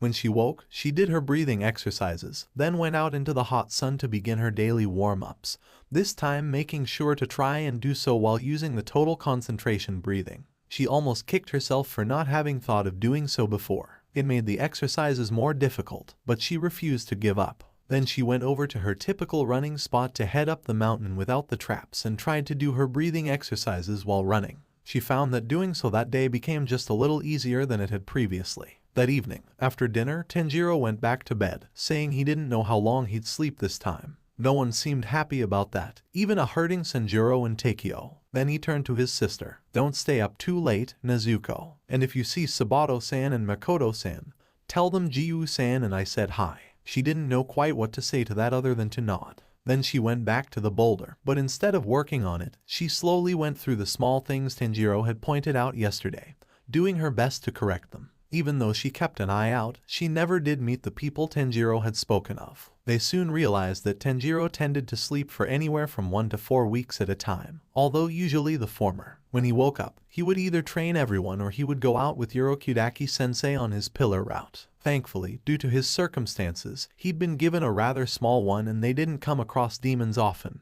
Once, just before he and Urokudaki-sensei left, Takeo had asked about their father's earrings and why Tanjiro didn't wear them anymore. Tanjiro had just stared at him for several seconds before he pounded one of his fists down onto the other palm. Oh, I didn't wear them because I didn't want to draw attention. That doesn't matter anymore. With that, he dug out a small package from his pocket and then proceeded to open it and reveal the Hanafuda earrings Nezuko remembered from her father. He put them on and Takeo and Shizuru both looked relieved. Nezuko watched with a warm smile and her mother looked like she was about to cry. Rokuta thought they looked cool and Sanjuro agreed. Urokudaki-sensei had simply huffed and told Tanjiro to hurry up. Nezuko was glad, though. It hadn't looked right to see her brother without them. Almost 2 years to the date after the Kamado family had arrived at Urokudaki-sensei's, Tanjiro showed up at the boulder with his black, Nichiren blade. He'd been on a normal sleep schedule for almost 2 weeks by then and had informed everyone that his body had changed about as much as could be expected at this point. He suspected that any further changes would require more rest, but until then, he had begun to adhere to a far stricter schedule than before. Unfortunately, the sleeping and changes hadn't really done much from Nezuko's point of view. He still had elongated canines. Fortunately, he could still go into the sun and eat normal food, a normal amount, even, and thus everyone seemed relatively happy. Now, as he stood there with his sword sheathed but very much real, she could tell he wasn't playing around, nor was he there to spar. He still had that calm smile on his face, but it had a hard, determined edge to it. This is it, Nezuko, he said. The final selection is a week and a half away. Prove to Urokudaki-sensei and I that you're strong enough to go. Then he closed his eyes and his grin widened. I know you can. Nezuko took a deep breath, then focused on her breathing. She took the proper stance and opened her eyes. I'm not going to go easy on you, Nezuko, he said. Then he launched forward. Nezuko's eyes widened. She almost couldn't follow him. He really wasn't going easy on her. She moved on instinct, pushing the breath form through her body. Out of the corner of her eye, she could almost swear she saw what looked like water form on the edge of her sword as she parried Tanjiro's blow. They traded a couple more strikes and then Nezuko went into the first form, water surface slash. To her surprise, Tanjiro didn't parry or counter or block.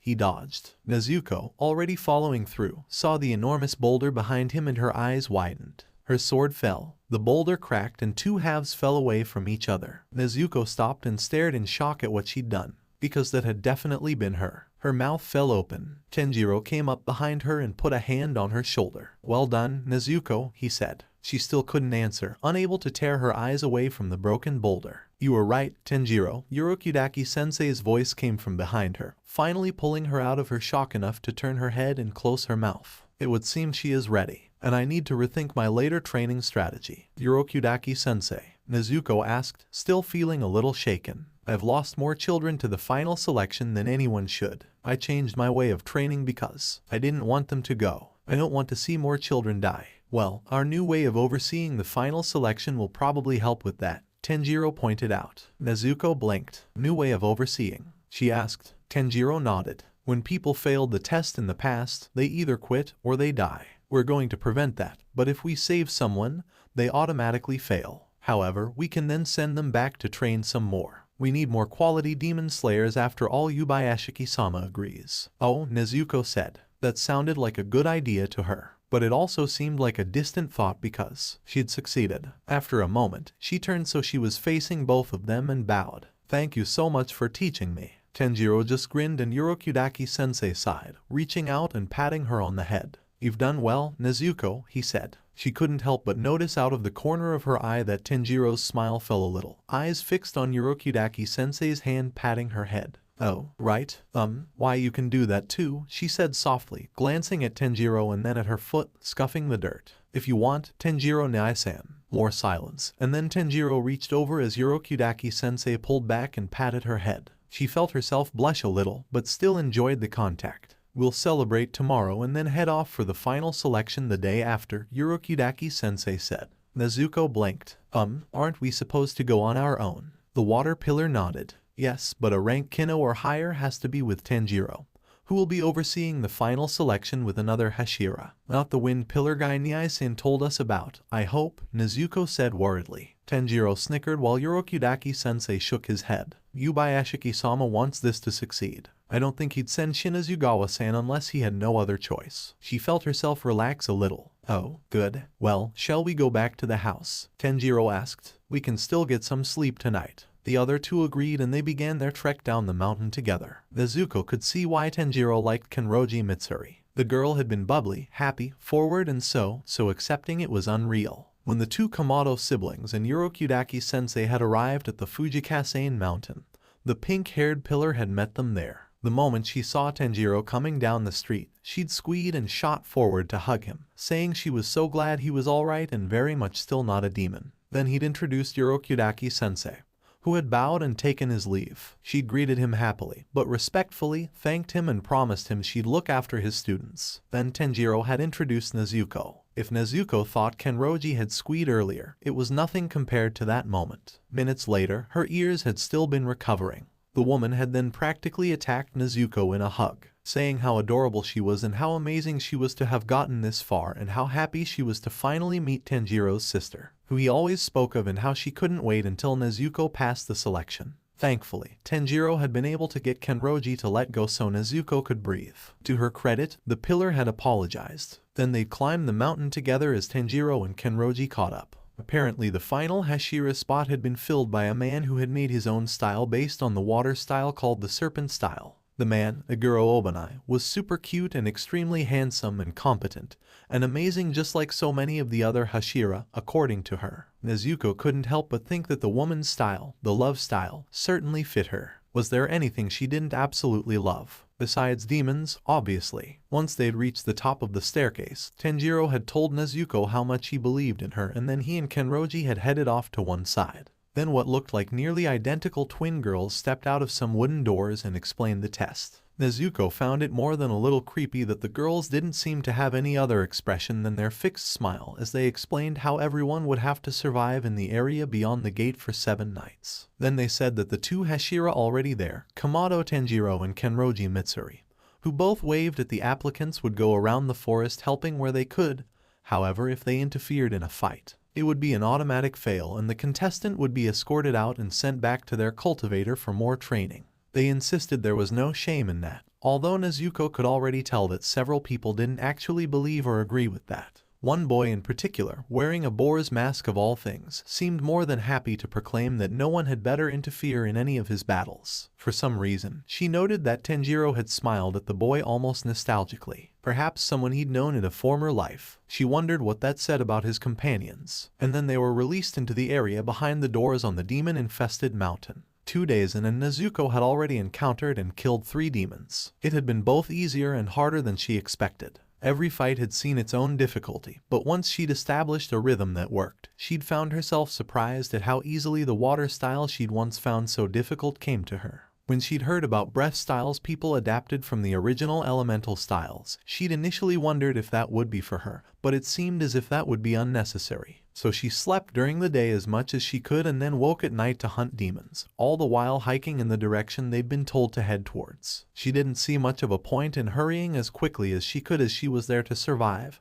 and kill demons. The only point where it got dicey was on the 4th night, when she was attacked by 3 demons at once. It had not been an easy fight and her leg had been terribly scratched in the battle, but she'd washed and bandaged it as best she could before moving on. It had hurt a lot the next day and night, and worse the day and night after that, but she fought through it, still using her body and breath style to slice the necks of the demons she came across. It was probably made worse the 6th day, as a storm had come in that evening, and the demons hadn't had to remain under cover. The rain had continued into the night, soaking Nezuko to the bone as she trudged tiredly onward. She still made a note to stop by the stream she'd been following to continue to wash out her wound and rewrap it. When she finally made it to where she was sure the test finished, towards the end of the 7th night, she sighed in relief and pushed on towards an altar she could see at the edge of a path. Once there, she practically collapsed by a table with first aid equipment on it, almost too tired to keep her eyes open. But she'd made it. Nezuko. A familiar voice drew her out of the daze she'd been in, and she looked up to see the worried eyes of her brother staring at her. She just grinned at him. "I made it, Oni-chan." He blinked, but then sighed and patted her head. "Yeah, you did. You got hurt on your leg, right? Let's get that treated." She nodded, feeling a little dizzy. He'd taken off her bandages and pulled up her pant leg as high as it would go, only to gasp.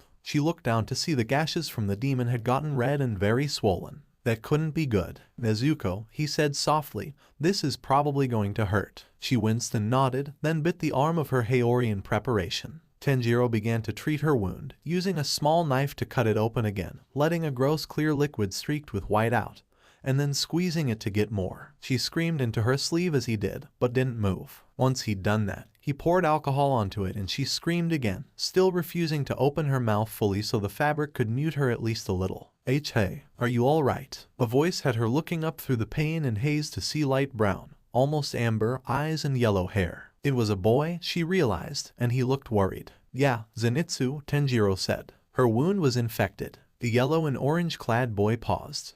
"How did you know my name?" Tanjiro froze, then turned and smiled up at the boy. "I'm Hashira. Kamado Tanjiro," he said with a huge grin. "I know everyone who has passed the test." The boy blinked. "Oh," he said, sounding relieved. Well, technically Tanjiro hadn't lied. Perhaps he could sense that somehow. "Okay, Nezuko," Tanjiro said as he tied off the bandage. "We still have an hour or 2, so why don't we go and sit somewhere you can rest for a little while?" Nezuko started to nod, but then stopped. "What about the rest of the people in the forest?" she asked, looking around. For now it was just the 3 of them. "Oh, everyone who won't pass has already been sent home. I give it an hour before Inosuke comes to find me. I had to tell him I won't fight him 3 times already." He sounded so fond when he'd said that. Nezuko's brow furrowed in puzzlement. "Who?" she asked. "Oh, the guy with the boar's head. He likes difficult fights and wanted to fight me. I actually had to knock him out at one point." "Do you know him?" she asked, glancing up at the yellow-haired boy then back at her brother. "I told you," Tanjiro said with a grin. "I know everyone here." Zenitsu gasped and stepped away for a moment. He must have seen Tanjiro's teeth. Nezuko frowned at the boy when Tanjiro wilted a little. "No, I'm not a demon.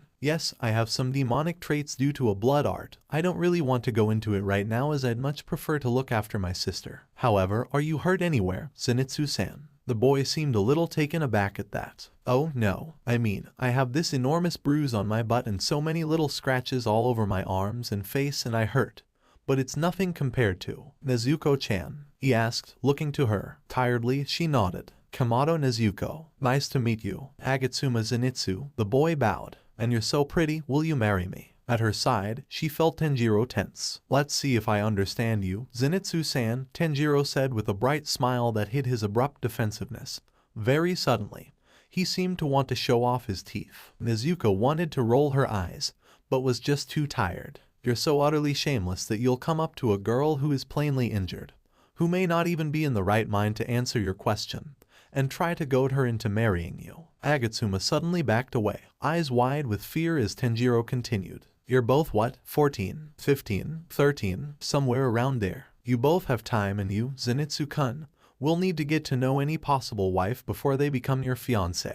But I just passed the final selection." Zenitsu's voice rose and Nezuko could hear the panic in it. "That means I'm gonna be a demon slayer. Do you know how quickly demon slayers die?" Tanjiro just sighed tiredly and began to walk Nezuko over to one of the absolutely lovely wisteria trees. "I'm a Hashira. I do know how quickly demon slayers die. That's why we came to stop that from happening. And you didn't need help. You're stronger than you think, Zenitsu. But I'm Nuwoot. I only survived the selection by chance. I totally fainted every time I saw a demon and woke up to the demon being gone. That happened 4 times. Yeah, I saw that," Tanjiro said as he settled at the base of a tree, and then patted his legs. Only too happy to do so, Nezuko laid down and rested her head on his thigh, using said leg as a pillow. The cool breeze blowing through the trees felt just the right temperature. This was nice. She set her sword down next to her and sighed, relaxing into her brother's presence as he continued to talk to Zenitsu. "Do you know what happened when you fainted? You used your breathing style, your thunder breath, subconsciously." And she heard the smile creep back into her brother's voice. "You must have trained very hard to ingrain your breathing style to that level." She heard Zenitsu gaping, his mouth opening and closing with a clop, pop noise that made her giggle a little, very softly. She hoped he didn't hear it because she wasn't laughing at him. She wasn't entirely sure why she was laughing at the moment, actually. She did that sometimes when she got tired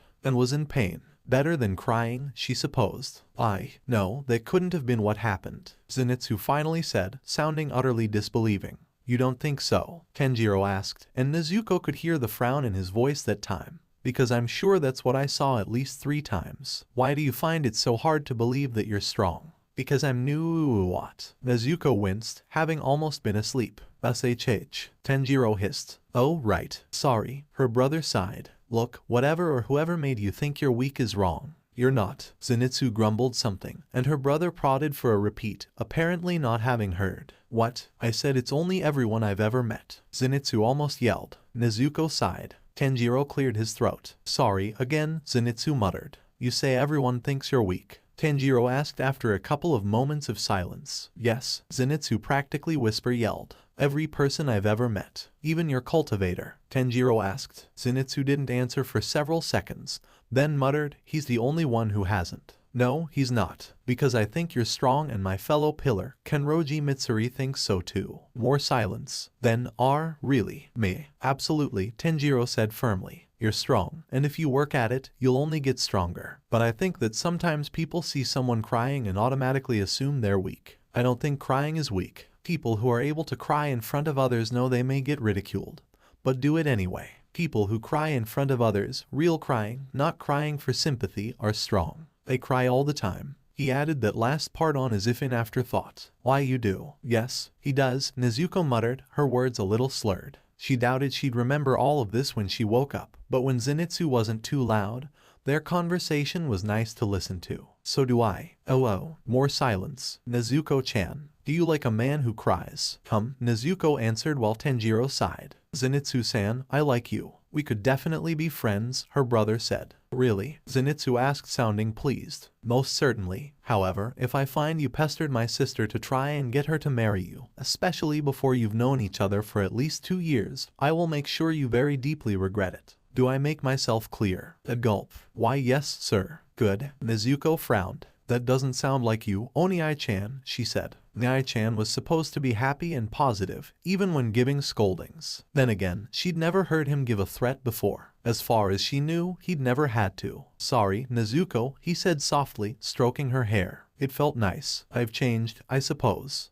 She agreed, but then had to concede, although not that much. Then something seemed to occur to her quickly fading mind. "Where's Kenroji-san?" Nezuko asked. "She's escorting the last person we rescued to the bottom of the mountain. She'll be back by the time the final selection comes to an end when the sun rises. Nezuko giggled again. She's smart. She trusts you, too. A pause, and then Tanjiro's gently smiling voice. Yeah, I'm really lucky. This time more silence, filled by the sound of the wisteria trees around them shifting in the wind. You're tired too, aren't you, Zainsu-san? She heard Tanjiro say. You can rest too. I'll let you know when you need to get up. Thank you, she heard Zenitsu say, but didn't much mind or care as the safety and warmth from her brother made the world finally fade away. Thank you for watching. Make sure to subscribe and hit the notification bell so you never miss a video.